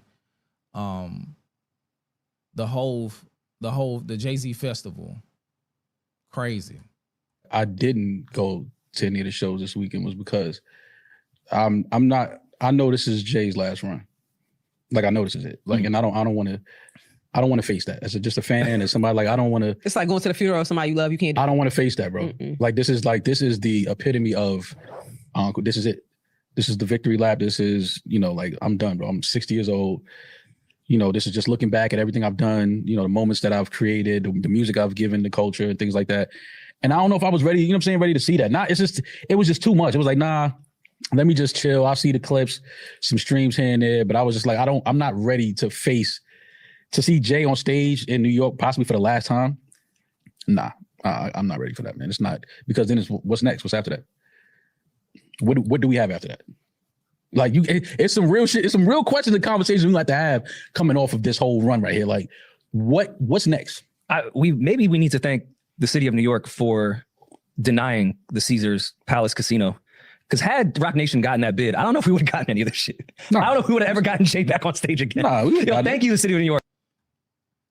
Okay, so like listening to this bullshit is crazy because it's like, my nigga, if you locked in with Hove and you've been locked in with his journey because your life has been lived by extension through your family's connection to Jay-Z. So to see that these may be from your vantage point, and you've been wrong countless times before, but to see that these may be the last shows that Jay-Z performs and you don't go to none of them,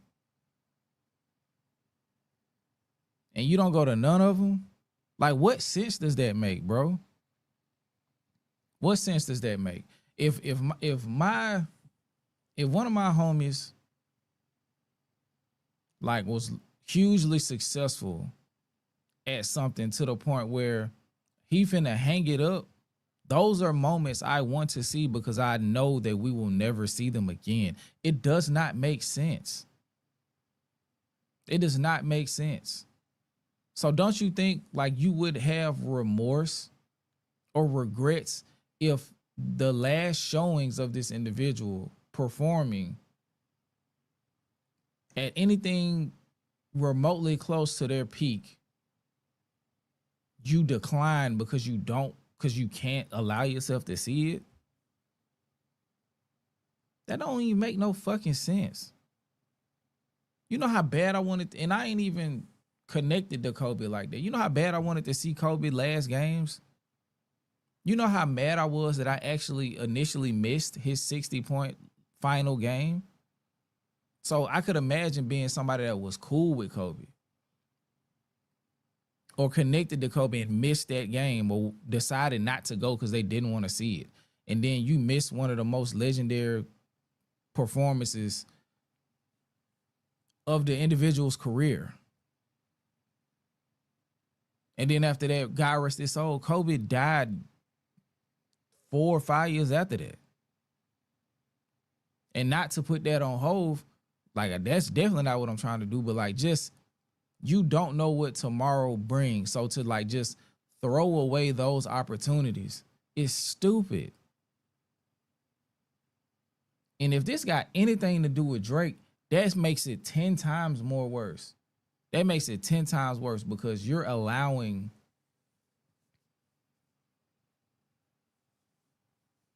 your perceived, let me take this down. Your perceived allegiance to Drake to affect you in the way that you can't even support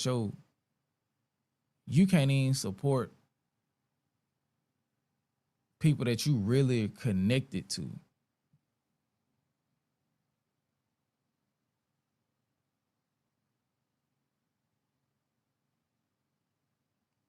It's really gonna be,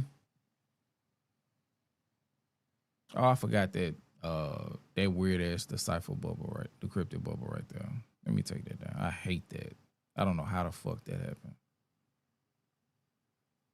I really don't. Let's just do this. No, I don't like that either. Okay, here we go.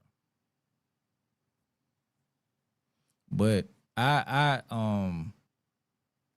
that's nuts to me, quite frankly. That's nuts to me, bro. I don't know how you land on that and are able to say it with any confidence.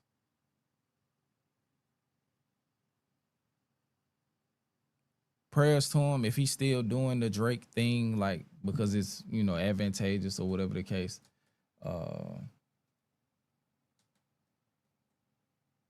That's what's up. But ain't no way that I'ma let how Drake sensitive ass could potentially feel about a person who's instrumental in not only my success by extension, but by a much larger degree, my brother's success in the life that's been afforded to them, by proximity and through like joint work with that individual, to just throw that away because I don't want to make this nigga mad.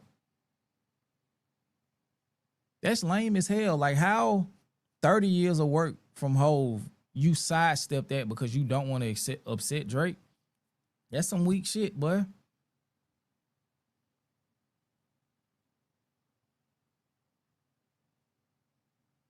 Man, give a fuck, man. Cause I want y'all to know, if Fall Off was a classic, I would have been at the show. Even after I had been on his ass leading up to the release of the Fall Off, fucking how he acted in the battle, how he behaved afterwards, all of that. If the Fall Off was a classic album, like if he would have dropped something just on the level of, if he would have dropped the album as good as Chromacopia, I would have been in the show. And the reaction would have been way different. But we got what we got, so we at where we at. And I ain't even connected to it outside of my opinion on what happened in the battle and how he handled himself after that. But you rest assured, if that shit was, if it was on the level of Chromacopia, Skip was in one of them shows. Skip was gonna be in one of them shows. We was gonna talk about it later. But to be way more connected than that and to throw that away because you trying to defend Drake feelings, crazy work. Crazy work.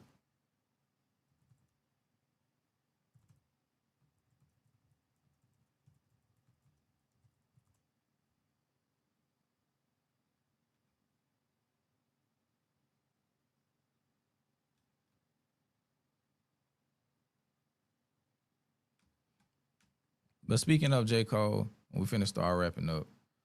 Let's see. And y'all, I see y'all brought up J.I.D, which is, it'd be crazy how this shit be working out. But this is from J.I.D in the source. J.I.D explains why he didn't step up to defend J. Cole during the Big Three rap beef. And J.I.D says, in quote, "We're all men. We're not jumping nobody. Everybody's capable. I'm building something on my own, and I'm not trying to piggyback off of anything anybody else did." I ain't gonna lie. The more and more time passes, I think we're gonna realize that J.I.D has kind of been operating outside of Dreamville for a while.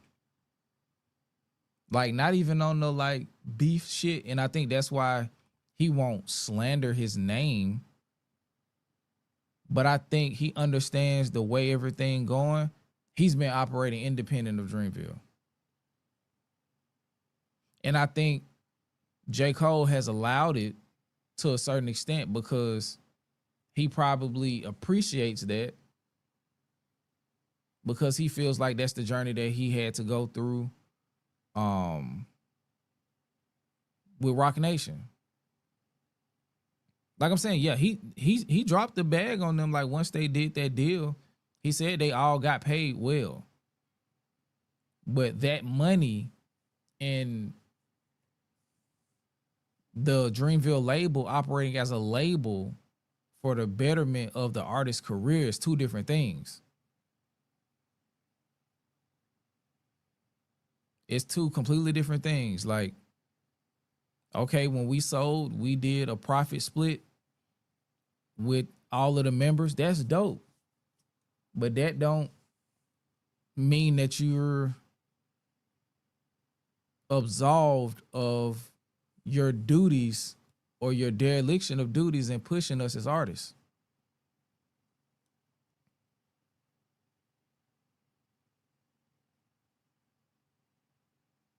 Oh, security bag, that's all I'm saying. Yeah. And I think with that, he's probably afforded a little bit of a leeway. It's like, yeah, bro, I'm doing my thing. Like,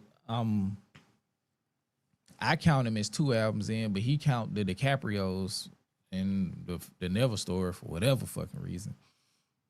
But yeah, Jid is like made a name for himself, like as a middle class rapper. He's a rapper he's in hip hop's middle class. I think he has a comfy spot in hip hop's middle class. You know what I'm saying? Like, you need hits, and you need multiple hits to get to that upper class. Like, Big Sean got a diamond record with E40. And they just celebrated that. And I think I got a video. I might pull it up if I can find it again. But if not, I'll play it Saturday. But him and E40 just celebrated the I Don't F With You going diamond. They just had a party celebrating it. But yeah, it looked like Jid is operating on his own, bro. I don't think it's no hard feelings. I think he like, shit, I got to get it one way or another. I got to get it one way or another. And I respect that. I respect that. And like, he probably don't want to be looked at like a myth bleak ass nigga. He said, I'm working on something on my own. I ain't trying to piggyback and D-ride off nobody. What the fuck I look like running up behind everybody who say something about Cole on wax? Cole a grown-ass man. He can handle his own phase.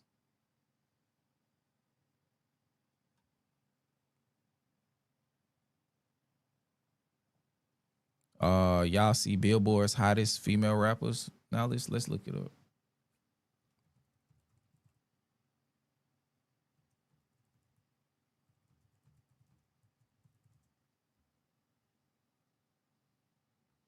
Okay, this would be good to go out on. Shout out to K. I didn't know about this. If it requires more in-depth discussion, we'll go into that Saturday. Well, let's see. From the people I'm seeing, I understand. I see what's going on. Okay, I'm not reading all this. We're going straight to the list. Number 10, Megan Thee Stallion. Her 2025 rank was 6. You know, she ain't really do nothing this year.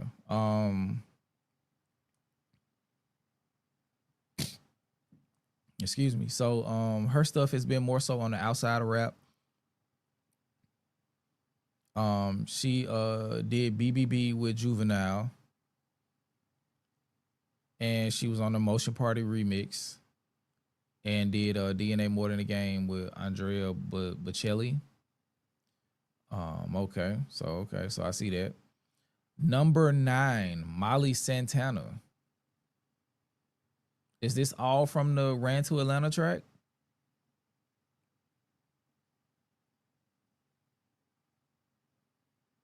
That's nuts. I wouldn't put her over Meg for just that one song. Like, what else has she done? She delivered some memorable sets at Rolling Loud. Okay. YK Niece was number 4 in 2025. Okay, so this the chick who made hold on, let's see. Nobody enjoyed a better rookie season than YK Niece in 2025. After barreling through hip hop with standout performances on Pluto's Wham Whammy, Metro Boomin's Take Me Through There, and Trim's Boat remix, Niece quickly became one of rap's most in demand guest features.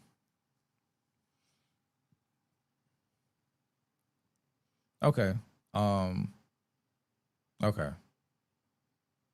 Trim. Okay, I've heard Trim is the Nicki Minaj inspired young lady.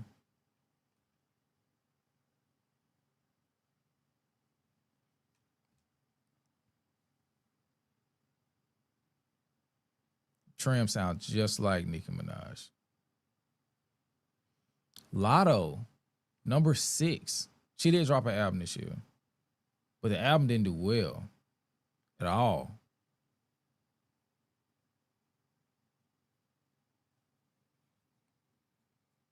Like her album dropped, it debuted at number 16.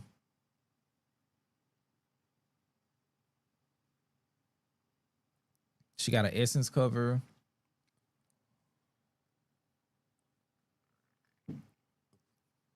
Oh, okay. Or whatever. Respectfully. Doechii, number 5. She did a Devil Wears Prada 2 track with Lady Gaga. Lollapalooza. The Ready or Not thing. For the Lauryn Hill tribute, which was fire. Girl, get up. Okay. Cool. Monaleo. I can see this.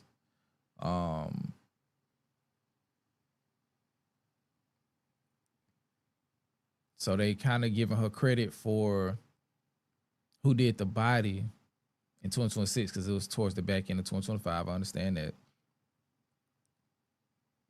Putting you down. She was touring until she got sick. And then she went back on tour with Summer Walker. She won the Best New Artist at the NAACP Image Awards, American at the AMAs. She won Breakthrough Hip Hop Artist. And then Everything Pinker with Tizo Touchdown. That was a cool song. Okay. Sexy Red, number 3. Hold on, bro. What are we doing?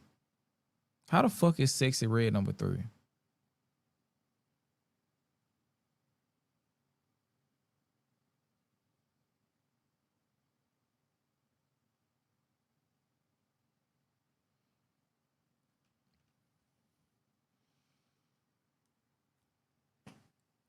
She dropped Your Favorite Trapper, Favorite Rapper.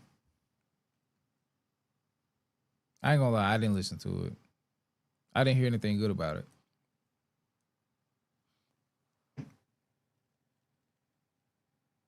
I didn't hear anything about it, period. And it didn't sell well from what I remember. So like no metric about the Sexy Red project speaks to me in any way possible. She made her Coachella debut, performed during the 2026 NFL Draft festivities. She did Rolling Loud, California. So she's active. I think hot means active. She also continued to pop up in unexpected places, making viral appearances on WWE and Rob 49's Culture Island experience in New Orleans. Okay, so hot just mean doing shit. Young Miami. I don't even have to read this. I think she belongs here.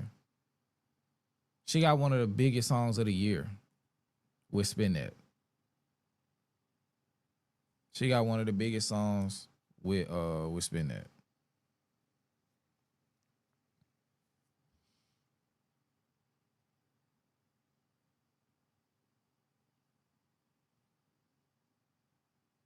Number 1, Cardi B. And I think it's like a big gap between Cardi and anybody else. It's a huge gap between Cardi and anybody else. It's the size of the hit, quite frankly. And none of the songs that were released this year from any of these ladies has had anywhere near the impact that Spin That has had.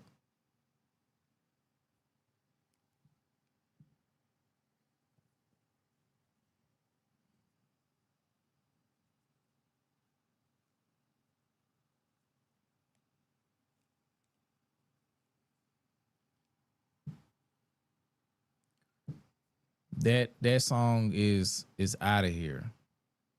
That song is out of here. The impact of that song, I definitely understand her number 2 placement. And Cardi is leagues above them all. Leagues above them all. Because you got to think about the albums that these individuals, these women dropped. None of them were really impactful.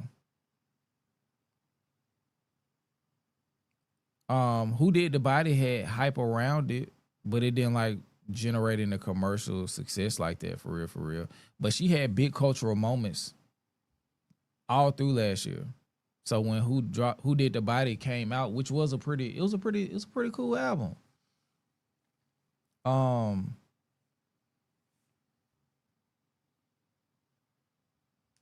It was a pretty cool album. So I'm not mad at it. I'm not mad at her placement. I feel like she was probably one of the more visible women in hip hop last year, Monaleo, and it continued into this year. I'm not really familiar with YK Nice and Molly Santana, but I do think Megan should be. I ain't gonna lie, Meg should probably be number 7. She should probably be right before Lotto. Yeah, because the top 5 is kind of cemented. Dolce at 5, Monaleo at 4. I don't really agree with Sexy Red, but like she's outside. And she has like charted singles through her features with Drake and her run with the festivals and shit. Young Miami. I understand her placement at 2, and I definitely understand Cardi's at 1. Glorilla got snubbed. What has Glorilla done this year other than walk around with what's my boy name? Brandon Ingram.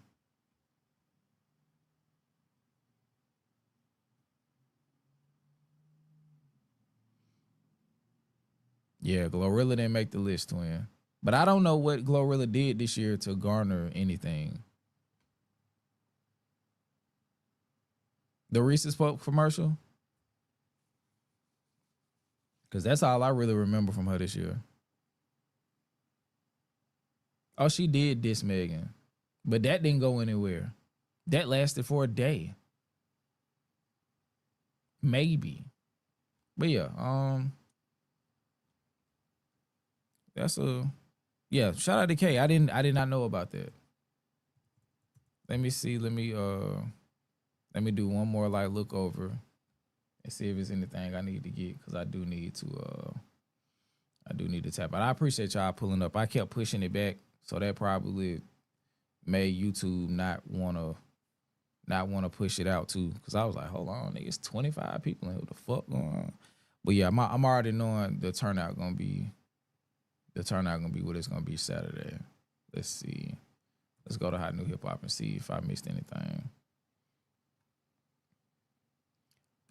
Oh, real quick. It is Thursday, so we do have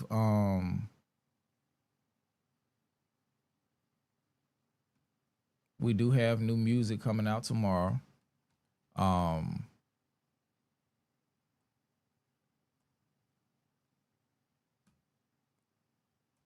not sure how deep y'all are invested into the internet, the group. They have come back together and they have an album dropping in 2027. But as of tomorrow, we have Rick Ross, B2K, Steve Lacy, and Sid all dropping tomorrow. So we got Rick Ross, Set in Stone, Steve Lacy, Oh Yeah, Larry June, Who Coppin', DJ Khaled, I Don't Care.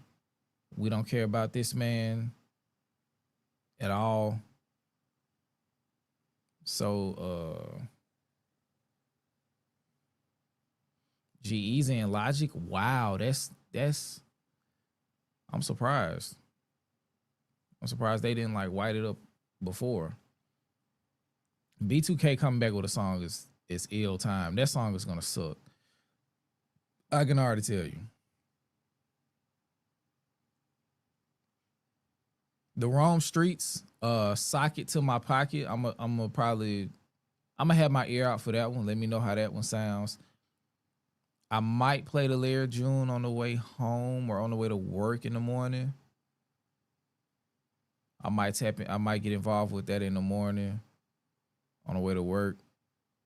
I don't know the rest of these niggas. I don't know none of these people. But yeah, I'm gonna tap in with the Rome Streets. I'm gonna tap in with the Sid, the Lair June, and I'm definitely fucking with the Rick Ross. That's all I'm pulling from tomorrow, but like, depending on music taste and all of that stuff, I'm sure some other people will listen to some other stuff. But yeah, Freddie Gibbs also announced that Alfredo 3 is coming as well. But yeah, y'all got anything? Y'all got anything y'all want to bring up before we get out of here?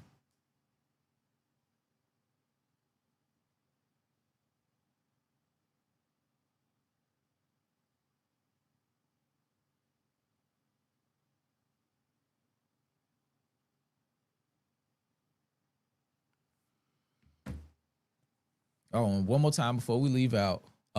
Saturday at 3 p.m. Central Standard Time, we are premiering the Isaiah Rashad It's Been Awful album review. I think I said it before, but I'm gonna say it again. I think it is one of, if not our best album review to date. If you have watched any of our previous album reviews, I think this is one of our best ones. I honestly think that. I think this is one of our best album reviews.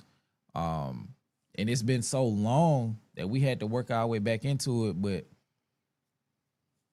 yeah, man, I really think this is one of our best ones. And we'll continue to, after we release the Damn series or the Damn season of DeCryptEd, we'll start back, doing some album reviews.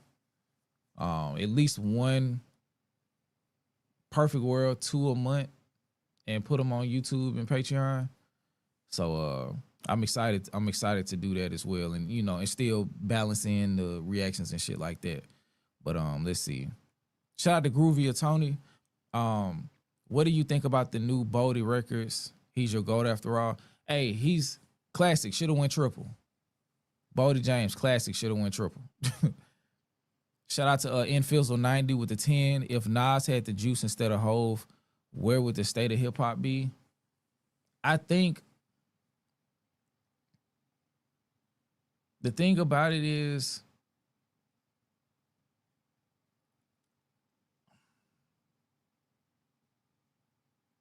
a big part of the juice is commercialism.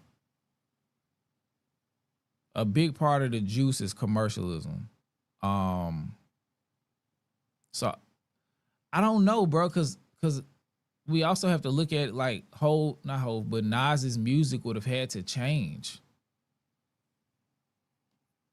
Oh yeah. Okay, I'm gonna get back to that question though.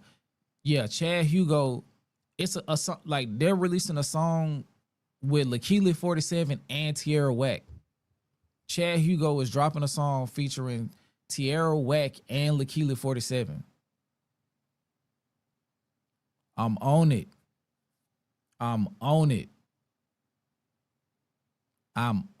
That is a big record for me personally.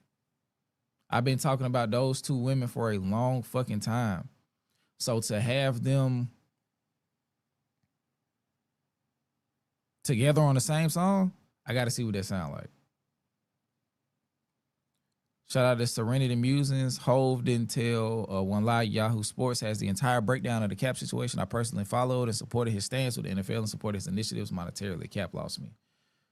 Hey. We all walking our walk, man. Cause I can't really directly speak on it. All I can say is, as far as the target and the whataboutism of that, I was upset with Hove about that. Cause that, like, he's never beating the allegations. And he keeps operating in a way that is consistent with all of the moves that he makes surrounding culture are all logically consistent. He's running the same play. He's running the same play. But if Nas had to juice, let's just say, if Nas did exactly what he did, if their careers didn't change at all, and Nas was celebrated in the way that Jay-Z was, it'll be a lot less rappers. It'll be a lot less rappers. I think that's probably the most obvious thing. It'll be a lot less rappers. Because if that was the case, Nas would be the standard for what is commercially successful. So to say,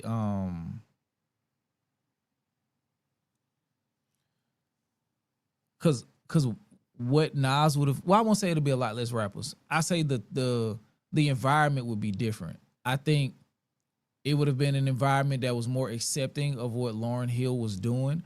So there's a possibility, there's a universe where if Nas is the front runner in hip hop, we get more Lauryn Hill because it would have been more conducive to allowing her to do what she does.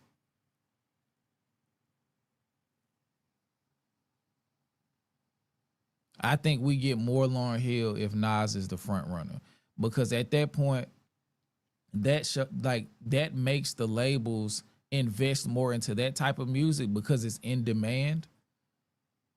And I think we probably get more ambitious albums from Nas. We probably get some albums that are closer to, I think we have more Life is Goods than Distant Relatives and shit like that. I think some of his lesser albums probably don't exist as much, and we have a couple more of his better ones.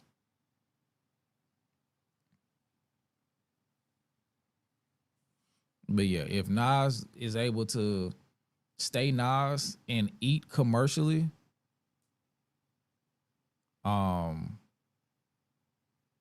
yeah, I think our value system on hip hop changes too. But that's a good ass question. But like, I think another part of it too comes with how does Nas receive, and in what function does he attain the juice? Shout out to D2B2 with the $10 in the membership. He said, shit, I'm sorry that I'm late, y'all. Happy that everyone is here. Make sure to like, comment, share, and subscribe. Also, Jay-Z is an excellent rapper, but a horrible human being. Act accordingly. Like I said earlier, he leverages the culture. I don't even want to put a label on him. But that nigga leverages the culture. He definitely leverages the culture, and it's a consistent play that he's run. And that's why he can't escape it. Shout out to Infizzle again with the 5. Do you think hip hop would have died if Nas got the juice? Do I think hip hop would have died? No, because if Nas got the juice, right?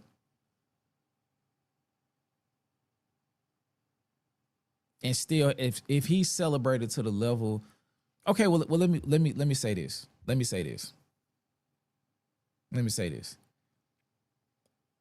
Jay-Z is still a rapper's rapper, right? The industry, even though he has all of this cachet, and he demonstrated 3 nights in a row elite level MC behavior. He's on stage rapping his ass off. Elite. Jay-Z found a way to be commercial and still hold on to some of the tenets of being a true MC.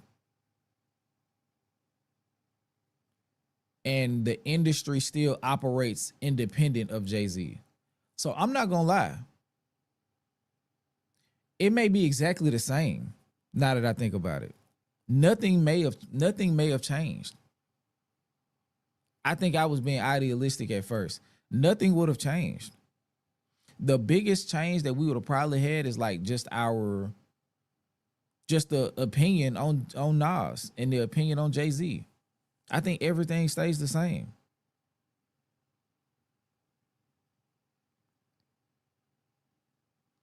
Shout out to Low Key Finds.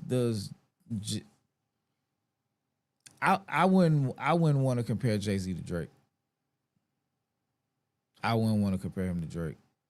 Yeah, I'm not gonna do that. Because bare minimum, Jay-Z is cultured as fuck. What he does with his culture is a different conversation, but he's cultured as fuck.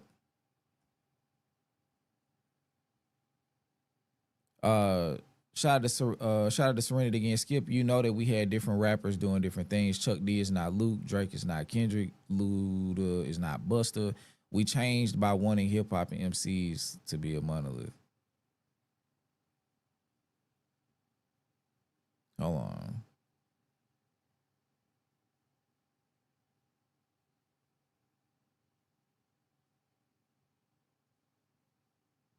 What are you saying though? Like, what is this in response to?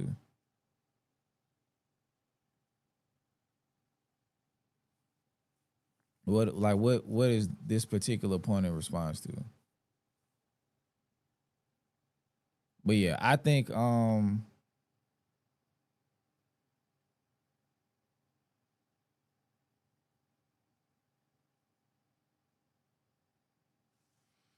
yeah, I think in the grand scheme of things, nothing changes. Like, we may get some different moments. Like, I think if Nas has the juice, I think we receive something on a more like granular level, like the Legend Has It series hits way harder in this alternate timeline if Nas has the juice. Like, it would be things like that. I don't think it would be a grand sweeping change. Like, I think like I don't think it would be like something as drastic as like Walmart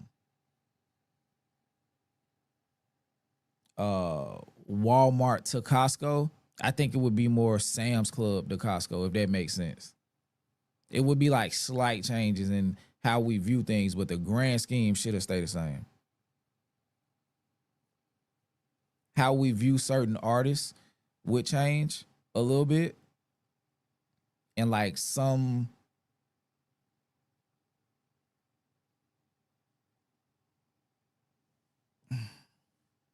yeah. Cause like if Nas has the juice instead of Hove, how do we view peak Wayne as far as like him emerging into his peak was him emulating Hove? So does that happen? Like, it'll be minimal change. I don't think it would, like, I think if as we go down, we would like really have to look at the influences had, and that would be the starting point. But I don't think it'll be like, yeah, hip hop is in an extended golden age of Nas had the juice. I don't think it would be that deep or that far.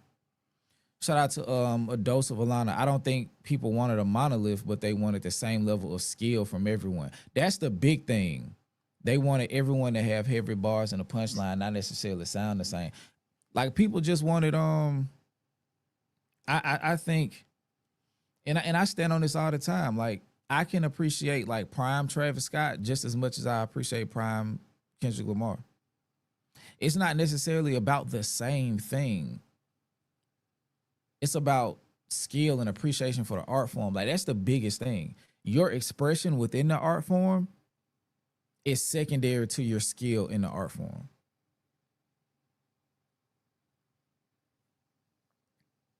And I think being that both Hove and Nas are supremely skilled, like I say, they like number one and number two greatest of all time, for real. So it's not like a huge like a huge leap. Like they both from New York. They both came out within 3 to 4 years within each other. I think Illmatic was 93. Reasonable Doubt was 96.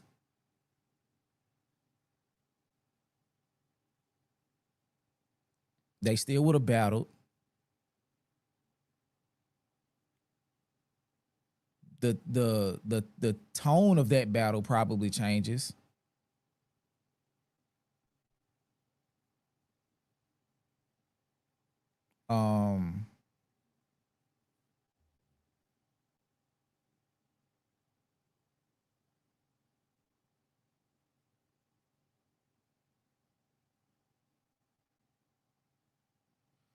Y'all asking the good questions when I said it was time to go, huh? Let's see. Okay. So let me work my way down. Shout out to the Great Enigma. It's that righteous versus ratchet angle Serenity is referring to, possibly. Need a little bit of righteous rap and a little bit of ratchet rap. Is that what she means? I'm assuming so. Cause like I'm saying, like I don't think it would have ever been monolithic. I think and when I said a lot of rappers wouldn't exist, I meant like skill level. Like with the commercialism aspect that like Hove kind of like pushed, and then it like permeated through the later generations, the skill slowly started to dissipate. Because the ultimate end goal was commercial success, right? And like the money, clothes, cash, women aesthetic of it, you know, was heavy, was like really prevalent. So like I said, like one of the biggest dominoes to like reckon with is what happens to Wayne. And Frizzle and D2, I'm gonna get to y'all super chats in a second. But what happened? Like, let's answer that question first. What happens to Wayne post Squad Up if he's not looking directly at Jay?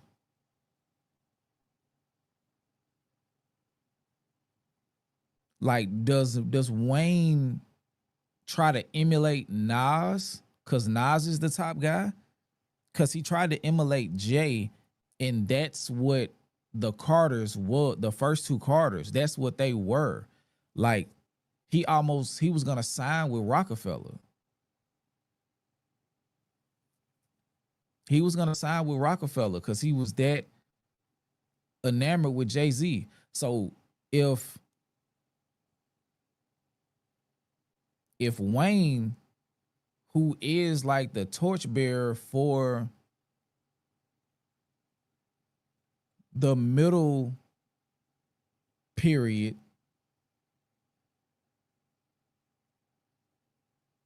he kind of, yeah, so if he's the torchbearer for the middle age between post-Golden era and blog era, like, do we get the Carter 1 and Carter 2 if not for his affinity for Hove? Like, that's a question. That's a real question to ask.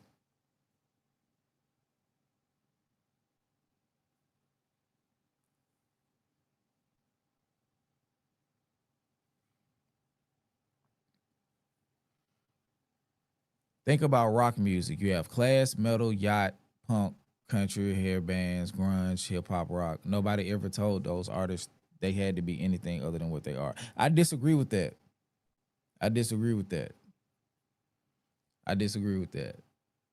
Because number one, the labels did. Number two, they move and function as a result of the way that the genre changes. So like, it may not be direct, but yeah, I disagree with that, because in every movement and progression of a given genre, the quote unquote culture of that given genre dictates what's accepted and what's not accepted. So they are kind of expected and told, not told, yeah, they are told to be certain things, and you find your way and create a version of yourself that can coexist in that space. But yeah, like just even what rock was initially, the different subgenres create themselves or come into existence as a result of the genre moving in a way that is distancing itself from its previous iteration.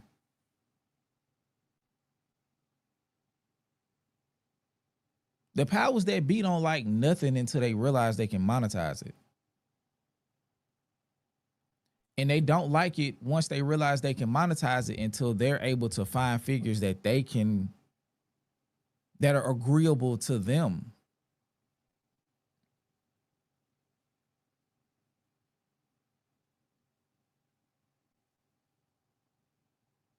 Only hip hop artists are expected to conform to genres. That's false as well. That's false as well. All black artists are expected to conform to genres. All black artists are expected to conform to genres. All black artists are expected to conform to genres. Which is why Post Malone is able to leave hip hop, or come into hip hop, build his name, distance himself from hip hop, in his words, in search of real artistry and music that has more of a message, go to the pop world, reach more success, then out of nowhere decide he want to come back. When an artist like Beyonce, who had much more success in multiple genres, decides to go country, they won't allow her entry conventionally because she should continue to do what she's doing, even though country has roots in black music, or black musicians have roots at the genesis of country, just like rock and roll, just like the blues, just like jazz, just like hip hop. There's redlining in music as well. There's redlining in music as well.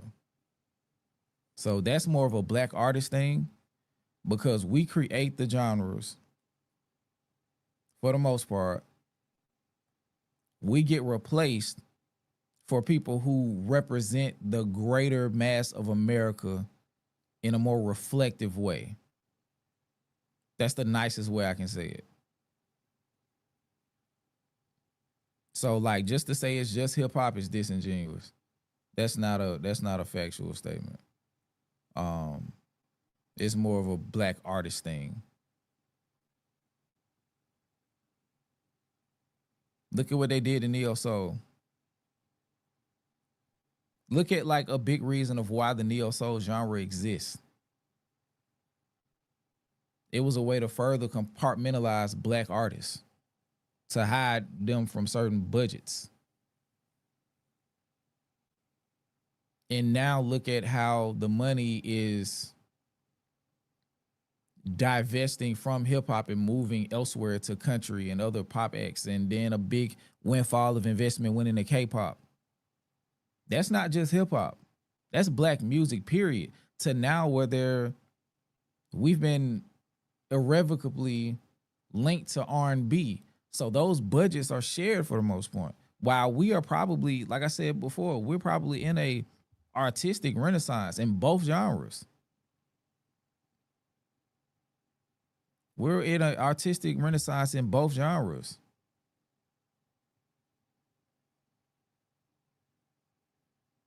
And they're still divesting because they found a way to make money elsewhere.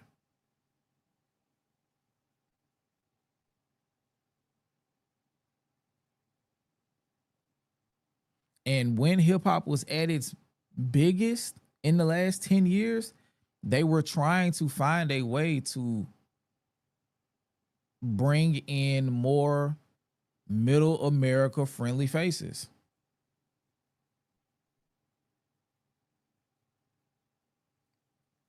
So if hip hop to this day was still the number one genre, it would be more reflective of Middle America. Which is why Middle America holds on to Eminem the way that they do.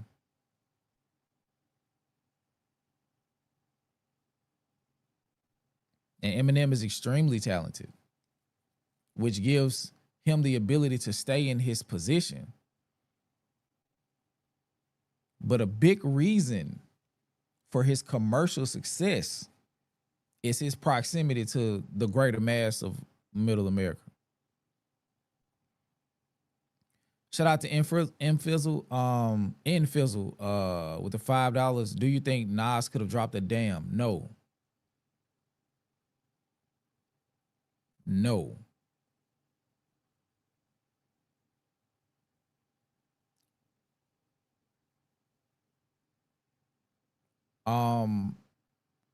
Because I don't think Nas as an artist has as much dexterity as Kendrick does. So no, I don't think so. I can't imagine hearing Nas on a song like Pride or a song like Lust. I can't imagine it. He would tear down a song like Duckworth or a song like Feel, but I couldn't imagine him on a song like Yah. I couldn't imagine him on a song like Humble.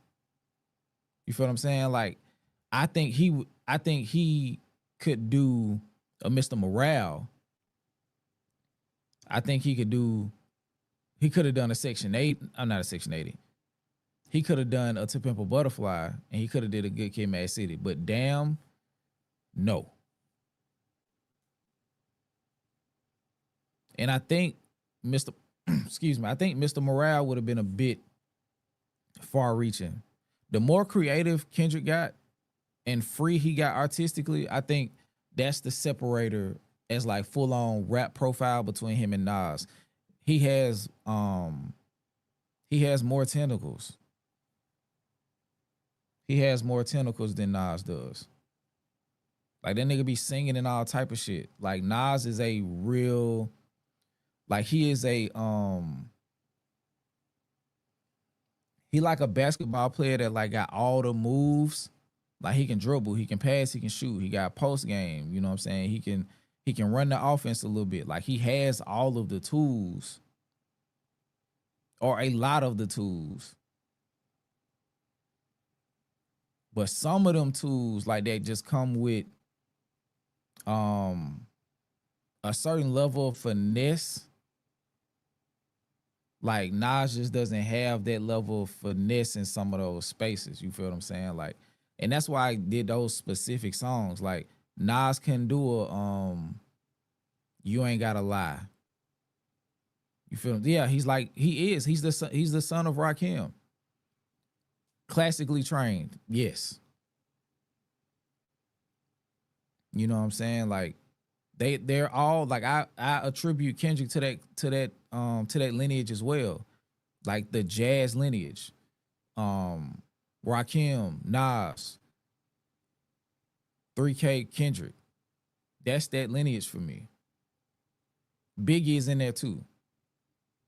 But like, the New York representative of like the jazz musician or the jazz horn player as an artist or as a rapper, there's a New York style, there's a down south style, and there's a West Coast style, and then there's a blend of pieces from all of those styles. And like Kendrick, and you can tell by the people he's adopted, you know, and picked up things from, like he's an amalgam of those distinct styles. So he's able to do certain things that the other artists from that lineage are not. I think in style, the closest to him is Andre 3000. I think Andre 3000 could have done Damn. There are elements from the Love Below in Damn. The only album I don't think he could have done.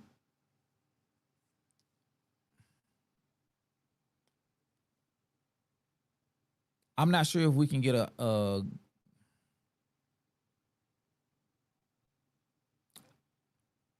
and that's why he's he's an anomaly. I'm not sure if we could get a good kid from Andre 3000, but I know for a fact we could get a T-Pab, we can get a Damn, and we can get a Mr. Morale from Andre 3000.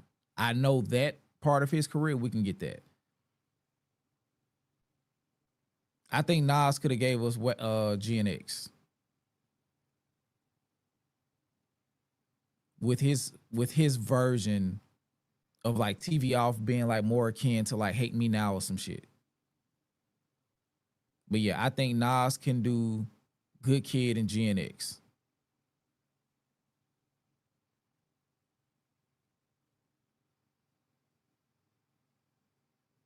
And I think Andre 3000 could do the three in the middle. T-Pab, Damn, Mr. Morale.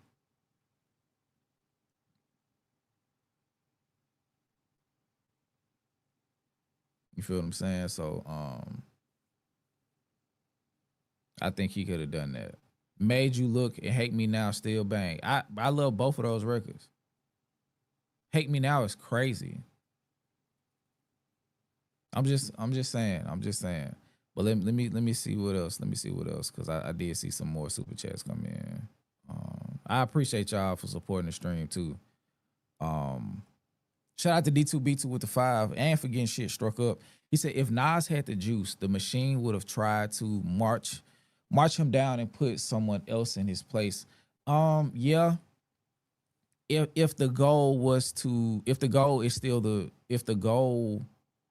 in that alternate reality is the goal that it still is now, or was up until probably the 2020s, with further Americanizing hip hop, then of course he would have been a figure of opposition in that sense, because Nas is unapologetically hip hop and he's unapologetically New York, and those are things that niggas can't replicate if you're not of the culture. So they have to strip enough culture from you to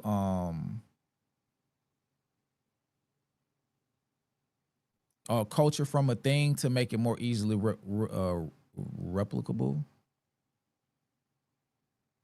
More easy to replicate. Let me say that. Like that's how you get Glasses talk about this all the time. Like from this respect, like that's how you get a Jack Harlow. That's indicative of like Jack Harlow. Jack Harlow is a warning light. If niggas like Jack Harlow is able to like pop out and rap and get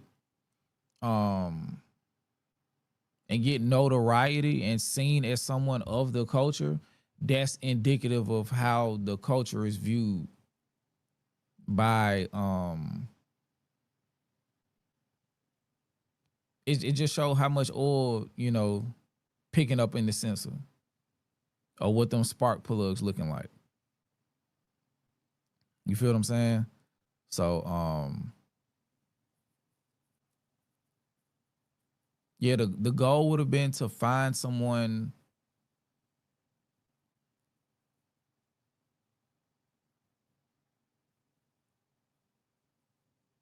if Nas had the juice, J. Cole is in Kendrick's shoes.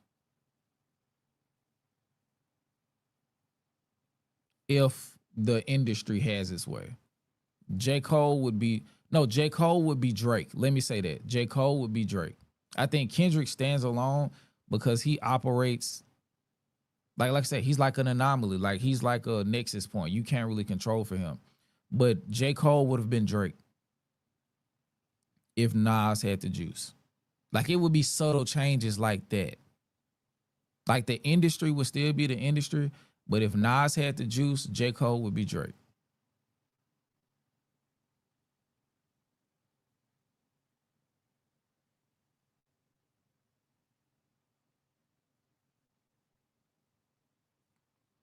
Shout out to D2B2 with the 10 and the membership. Said blues, jazz, country, punk rock, metal, hip hop, R&B, etc., etc. All of American music was created by black folks. If we're being honest, facts. Facts.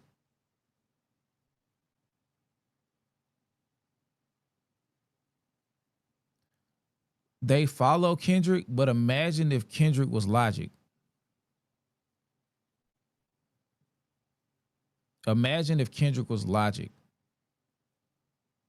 And they follow Kendrick, but they don't resonate with Kendrick the way that they would if he was Logic or Jack Harlow or Drake.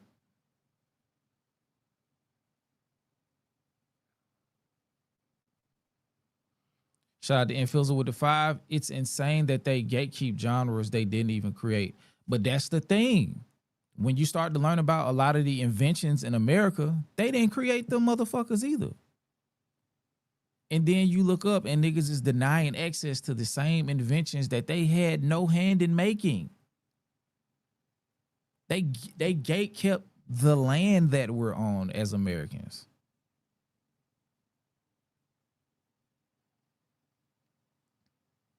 Shout out to Infizzle for the 5. Shout out to my boy Dre. Shout out to OG Dre with the $5, man. Side note, Ninjas didn't know they wanted him to pop until he popped out and everyone was like, yeah, the goat outside. This super dope. The thing about Eminem, like I said, Eminem is immensely talented, but Eminem also represented a position in counterculture that had not been broached yet in hip hop. It had not been broached yet in hip hop, and it made a lot of people feel seen. And I know this not just speaking as a person who just feel like they can say shit. Like when I was conversing with the people who were like Eminem fans in them comment sections, a big reason for their admiration for Eminem is because he made them feel seen and gave them an entry point into hip hop. So for hip hop to be what it had been up until the 2000s, in late 90s, for Eminem to make them feel seen and give them a doorway into hip hop showcases that he gave a lot of people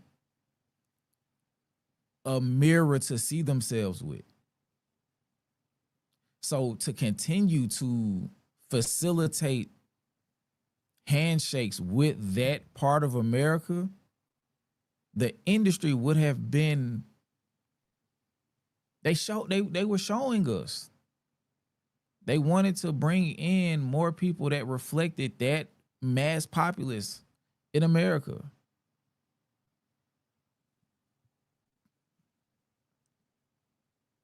And you can give that part of America less culture, less hip hop culture, because they don't know it to begin with. They don't embody it, so they not able to tell. Like if you go, let's say you never had Indian food before, and let's say they low on spices that day, right?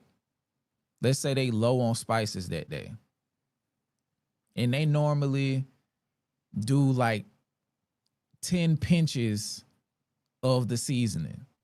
But they got enough seasoning to give you and your party 4 pinches of seasoning.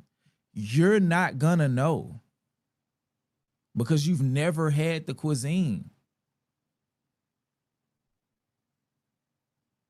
The seasoning is still there. It's just not as much as it would have been. And the people who are of the culture enough to be able to tell, like, damn, this shit kind of under-seasoned. They'll know, but you won't. So if they can get more of y'all that are ignorant to the culture of that specific cuisine, they can give y'all less seasoning because you're not gonna know the fucking difference. And before you know it, it's 2 pinches.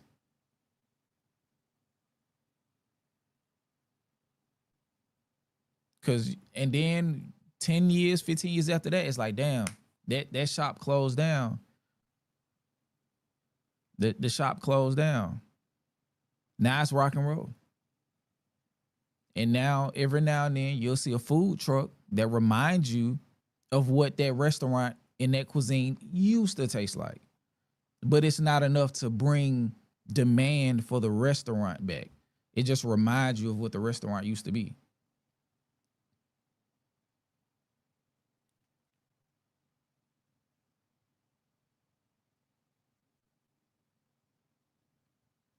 Let me go back to the super chats. I don't want to leave nobody unanswered.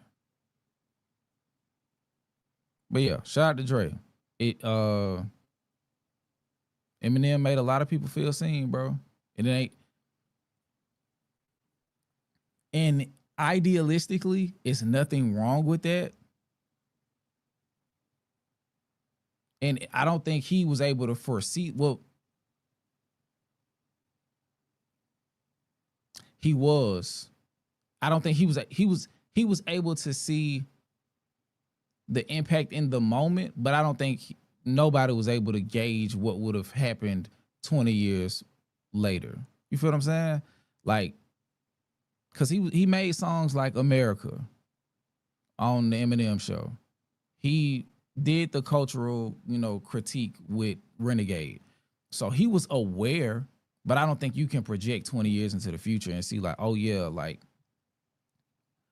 my same fan base that had been riding with me for 15 years, some of them gonna stop fucking with me because I don't fuck with Donald Trump. Like, he invited counter hip-hop culture into hip-hop. Unintentionally or not, that's a part of his legacy. Yeah, he surprised himself. Exactly. He was like, damn, like I thought it was like, no, they not hip-hop fans. They're Eminem fans. And a big part of them being your fan, Eminem, is not only your greatness, but the fact that they're able to resonate with your packaging. So when you started in a way to deviate from what they hoped you would represent, they stopped fucking with you because the packaging mattered more to them. The greatness is secondary. The packaging is primary. And that's not just a middle America white people thing. That's a black people thing too. We quick to call like, hey bro, that shit don't look real. That shit ain't authentic. You feel what I'm saying? So that's not just a white people thing. We want to be able to see ourselves in the things we consume. That's why representation is important. But the whole thing is, I want you to be authentic and have care for the place, the field that you exist in. The goal is for a measure of both of those things to exist. But as we see now, niggas are starting to care less and less for the existence of the care for the art form. And that's how we get AI songs coming out and all this other shit. And people being in support of AI as it relates to music. To make it easier to release music, but the people who create the music will start to lose positions in exchange for that ease of creation through non-organic mechanisms.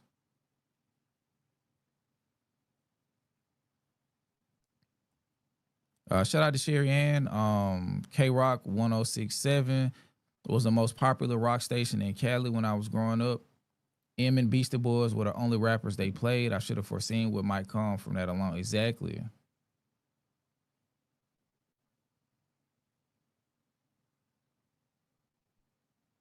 And he talked about that in The Way I Am. They got me rotation and rock and roll stations, and I just do not have the patience to deal with these cocky Caucasians. Like, they saw him as something that existed in the middle of overlap in the Venn diagram.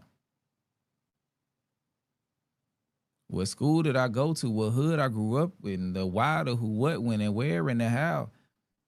Like, he addressed it, and it upset him because they felt like he was like some type of blackwashed enigma. You know what I'm saying? And that just shows how much of the culture they did not have access to, which makes the point I was initially making about the seasoning in the restaurant. They saw a white dude rapping and assumed he was blackwashed. And then after a while, he continued to just be Eminem, you know what I'm saying? And now it's like, okay, cool, like, we need you to represent what we're growing to represent. They thought Eminem was gonna like, they thought Eminem was who what's his name? Is it Todd McDonald? They thought he was who Todd, whatever the nigga name is, the white boy who did the Daddy's Home song with fucking Roseanne, just some nasty shit. They thought Eminem was gonna have a turn like that. Tom McDonald. Is it Tom McDonald? That's just a nasty name for a rapper. It's a nasty name for a rapper. Exactly. They thought Eminem was gonna pull a Kid Rock. No, sir. Eminem stayed true to the culture because he really fucked with it. I won't even say the culture. He fucked with the art form. I'm not sure how he feels about the culture. He fucks with the art form, though. I think he respects the art form a great deal. And I think to some level, he's cognizant of how much of a drop of water in the ocean he is, as far as the art form is concerned. I think he understands that he may be 100 gallons of water, but 100 gallons of water in the ocean ain't shit in comparison to the vastness of the ocean. But 1,000,000 gallons of water, however much, will drown a village. Maybe 1,000,000 gallons of water. I think so. At least it'll drown like a cul-de-sac worth of niggas. I'm not too sure about my water volume, but yeah. If Nas had the juice, there would be a multitude of minute changes, little tweaks. You would recognize maybe 65% of the landscape. But that 35%, it would be some changes that would be very interesting.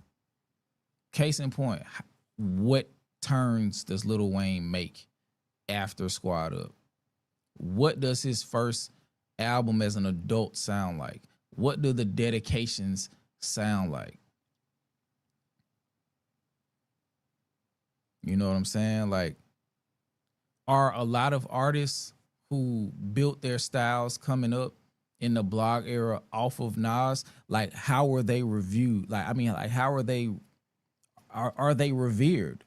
And if so, what happens as a result of that? How do we look at hip hop as an exchange of literature?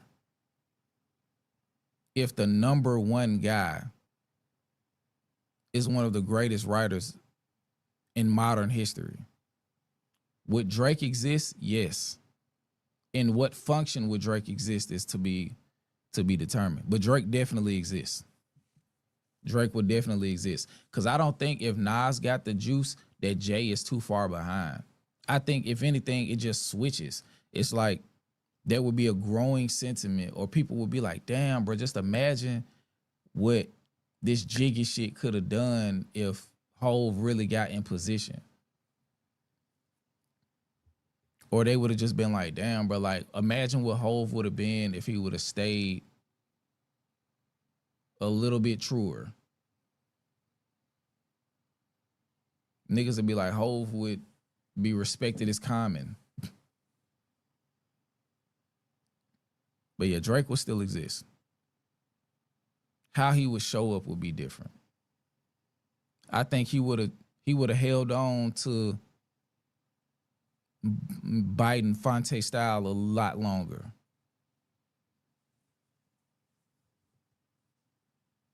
He would still be a hybrid, but I think he would be like J. Cole. He like him and J. Cole would switch places, just like Nas and Hove. Let's say you got Nas, Hove, and Pac. Dot is Pac. J. Cole is Nas, and Drake is Jay. And I say that only in position, not comparing their styles per se, but in position. Like Pac is the outlier that doesn't exist inside that quote unquote two-party system. And Kendrick sits outside of that. He doesn't try to do what Cole does, and he doesn't try to do what Drake does. He is a entity unto himself and has seen similar success to both of them in their respective lanes, more so in some instances.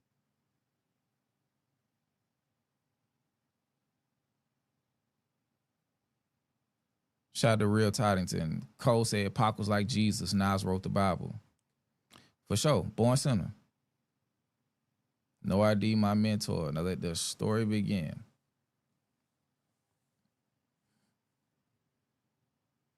Can Drake be Will Smith? Drake is Hove just sounds a little crazy. Nah, because Will Smith didn't have the success that Drake had. Like, regardless of how we feel about Drake, that nigga has been wildly successful. But I do think we look at him differently. Like, I don't think we get this version of Drake if Nas has the juice. I think we get Drake. I think he stays relatively the same up until about views. I think there is the nexus point of him getting outed for ghostwriters. If Nas has the juice, I think there's a conversation. Like, that's one of those points that we look at and review. Like, how does that go?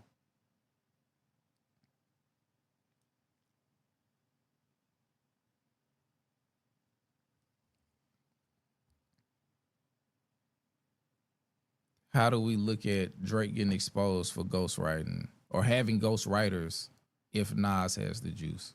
How does that go? Does it change? Do we as a fan base who have like galvanized under the Jones empire have some of those core tenets remain solid enough that we feel like Drake has betrayed us enough to really say something about it? Or like, how does that go? Because is Drake as powerful as he's become under the Carter empire? Because like I said earlier, like, what does Wayne become? Like, does he get his footing through the Carter series if he's not following Jay? How does that go? And that leads into what type of Drake we get.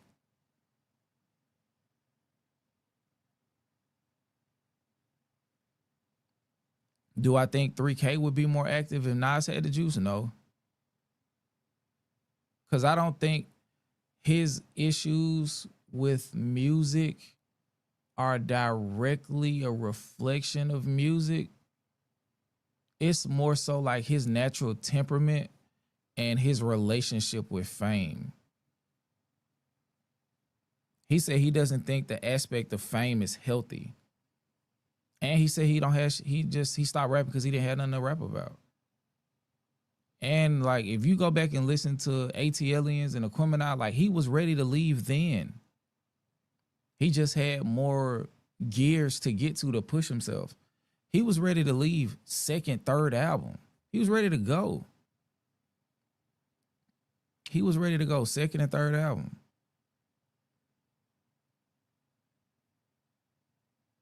He was talking about being a has-been on Rosa Parks. That nigga was ready to go. He wasn't sticking around regardless of who was in position. He was ready to go. So by the time you get Idlewild,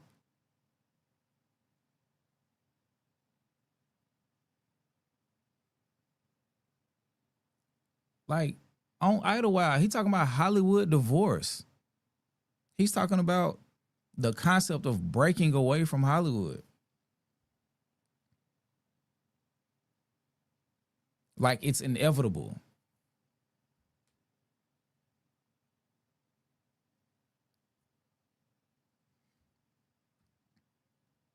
But yeah, man, y'all had some good ass questions. Y'all really turned it up. I fuck with that. Let me make sure I got all the super chats because I am about to go. What time is it?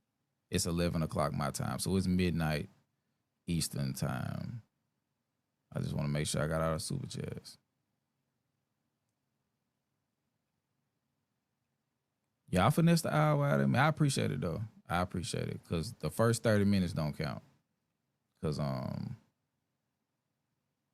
was talking through the fucking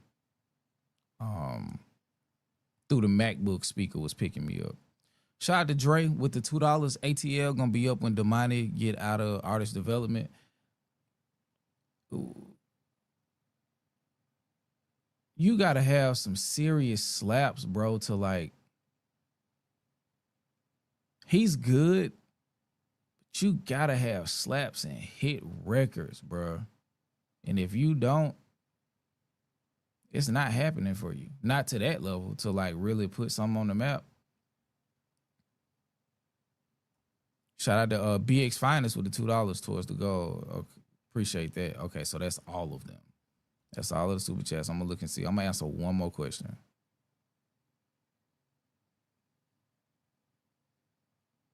Let's see. I'm gonna answer one more question. Make it a good one. Make it a good one. I got one more question.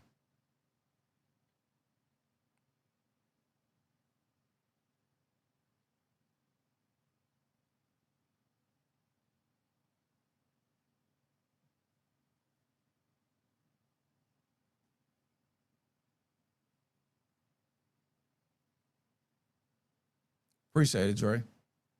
I'm waiting. One more question. I'm gonna give y'all 60 seconds.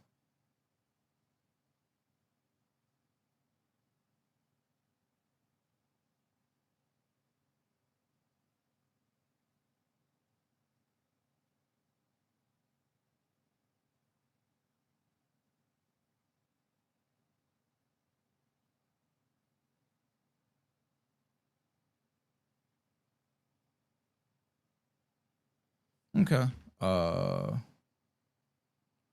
Shout out to D2B2. It says, Skip, when are you gonna show your art to the world? We gotta do this we gotta do season 1 of DeCryptEd first before I even consider getting into anything of my own personal doing. Cause like I said, I have to record and create that.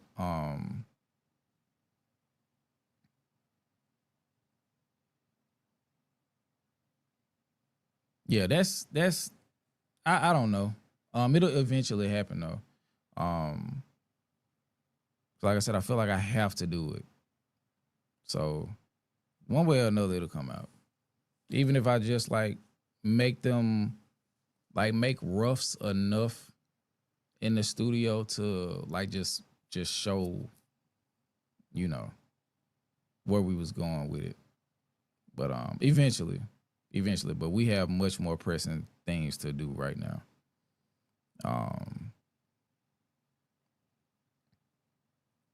Yes, I saw the MJ movie. Jafar did a fantastic job.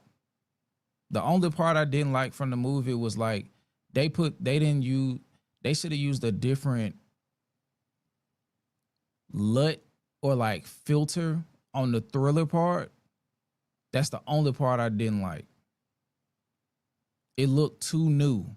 The when they were shooting the Thriller part, that's the only part that looked too new.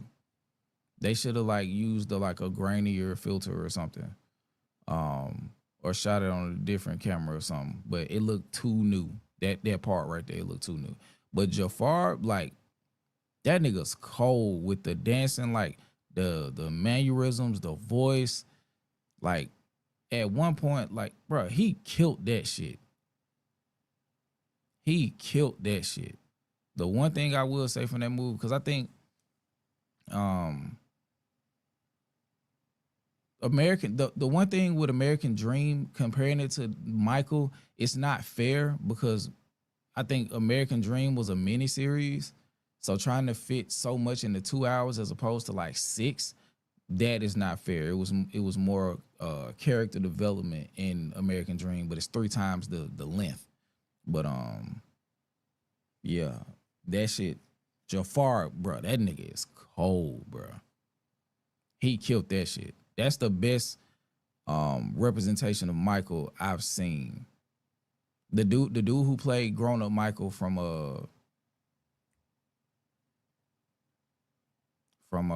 American Dream, he was good, but Jafar, he did better. He captured Michael better. The dance moves, everything. He captured it much better. Shout out to D2B2 with the big dog with the 50 ball. Let's see what we got. What is it? The break? What is it? What is it? What is it? The breaks? For what it's worth, I think I can write my ass off, but you're a better rapper. I appreciate that, man. I got some. Let me see. Cause the one that I sent you, the one where I was like, the one that start off with the double play, double entendre. I got some.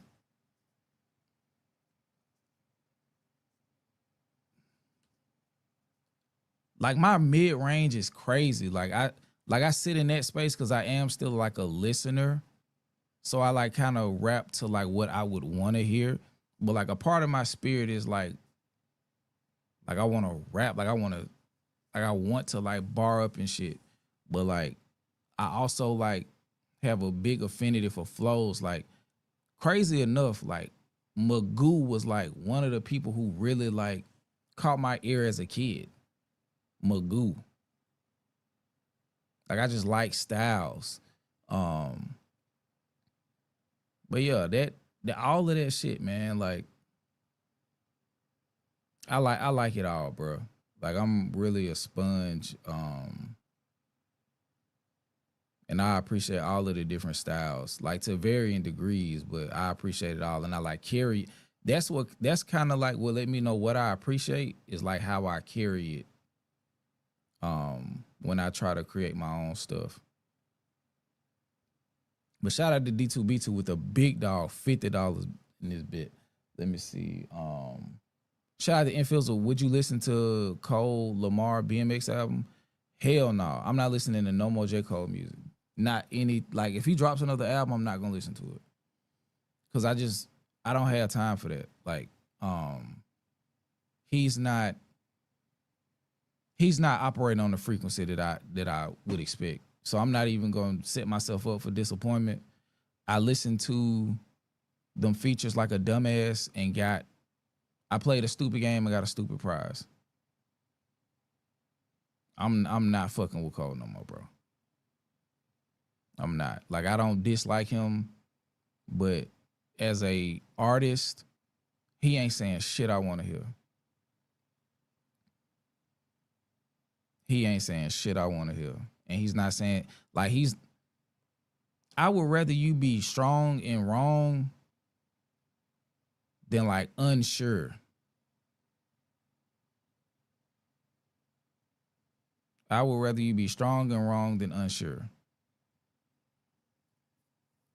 I'm off Cole, bro. It's a wrap. There's no direction he can go in. Because with the depth comes like a prerequisite of depth is understanding. And I feel like he lacks understanding in a way that would be representative of where he would need to go to bring me back.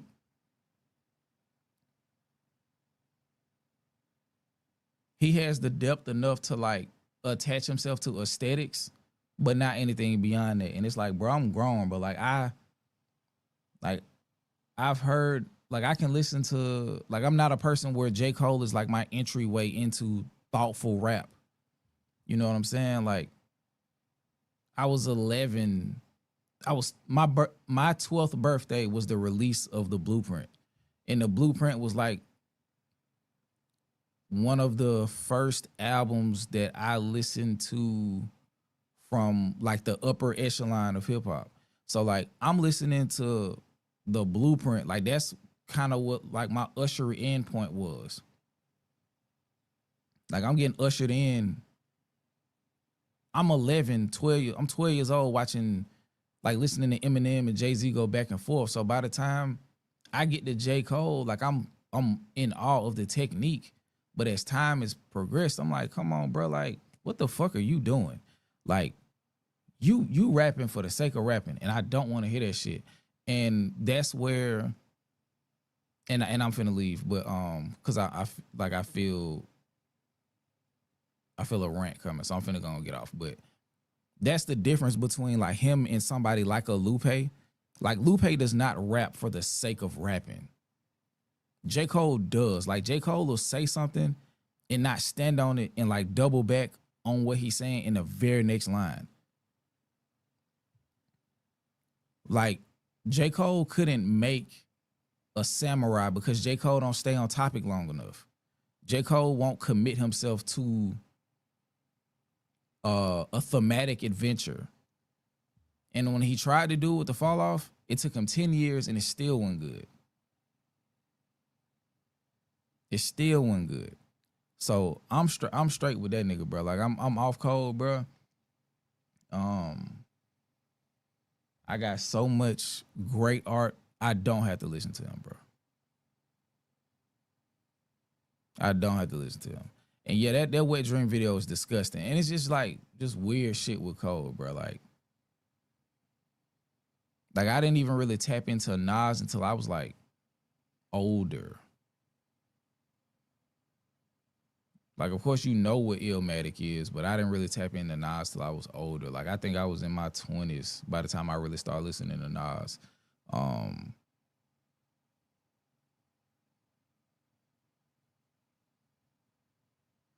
You know what I'm saying? So, like, I think I really got into Nas maybe 15 years ago, probably. I think it was Life is Good, then Backwards. It was Life is Good, then Backwards. Because, like, in his, like, Godson, hip-hop is dead era, we in the South, we on Wayne, we on Jaÿ-Z, we on T.I., that shit. Then we go into the blog era. So, like, I missed the Nas era. So I had to, like, walk my way back through. So I go Life is Good, Illmatic, It Was Written, Godson, Stillmatic, and that's in like that. So by the time we get to Nasir, I'm excited and I'm disappointed when the shit come out. So but yeah, I was on hold first before Nas because I stole my sister's copy of the Blueprint, and I was weighing that shit out. Last question. Shout out to Sarah. Did you see Cole clowning Cyrus Blue when Cole was driving around in the time? I didn't watch none of that shit. None of it. I didn't watch none of that shit. I'm glad I didn't. Shout out to Jermaine. Hope his tour is successful. For the sake of hip hop, we need successful tours from established artists. Jay-Z did unintentionally step on what J. Cole was doing. Shout out to Jay-Z as an artist. We need hip-hop artists that are aging to be able to show that they're still prominent figures and they have desire in the marketplace. Shout out to Kendrick. Shout out to all of the artists that are making art that is worthy of, you know, acclaim. And shout out to the artists that just keep the marketplace moving. So when people pull up to buy your bullshit, they can buy real shit from other artists that are sitting next to you.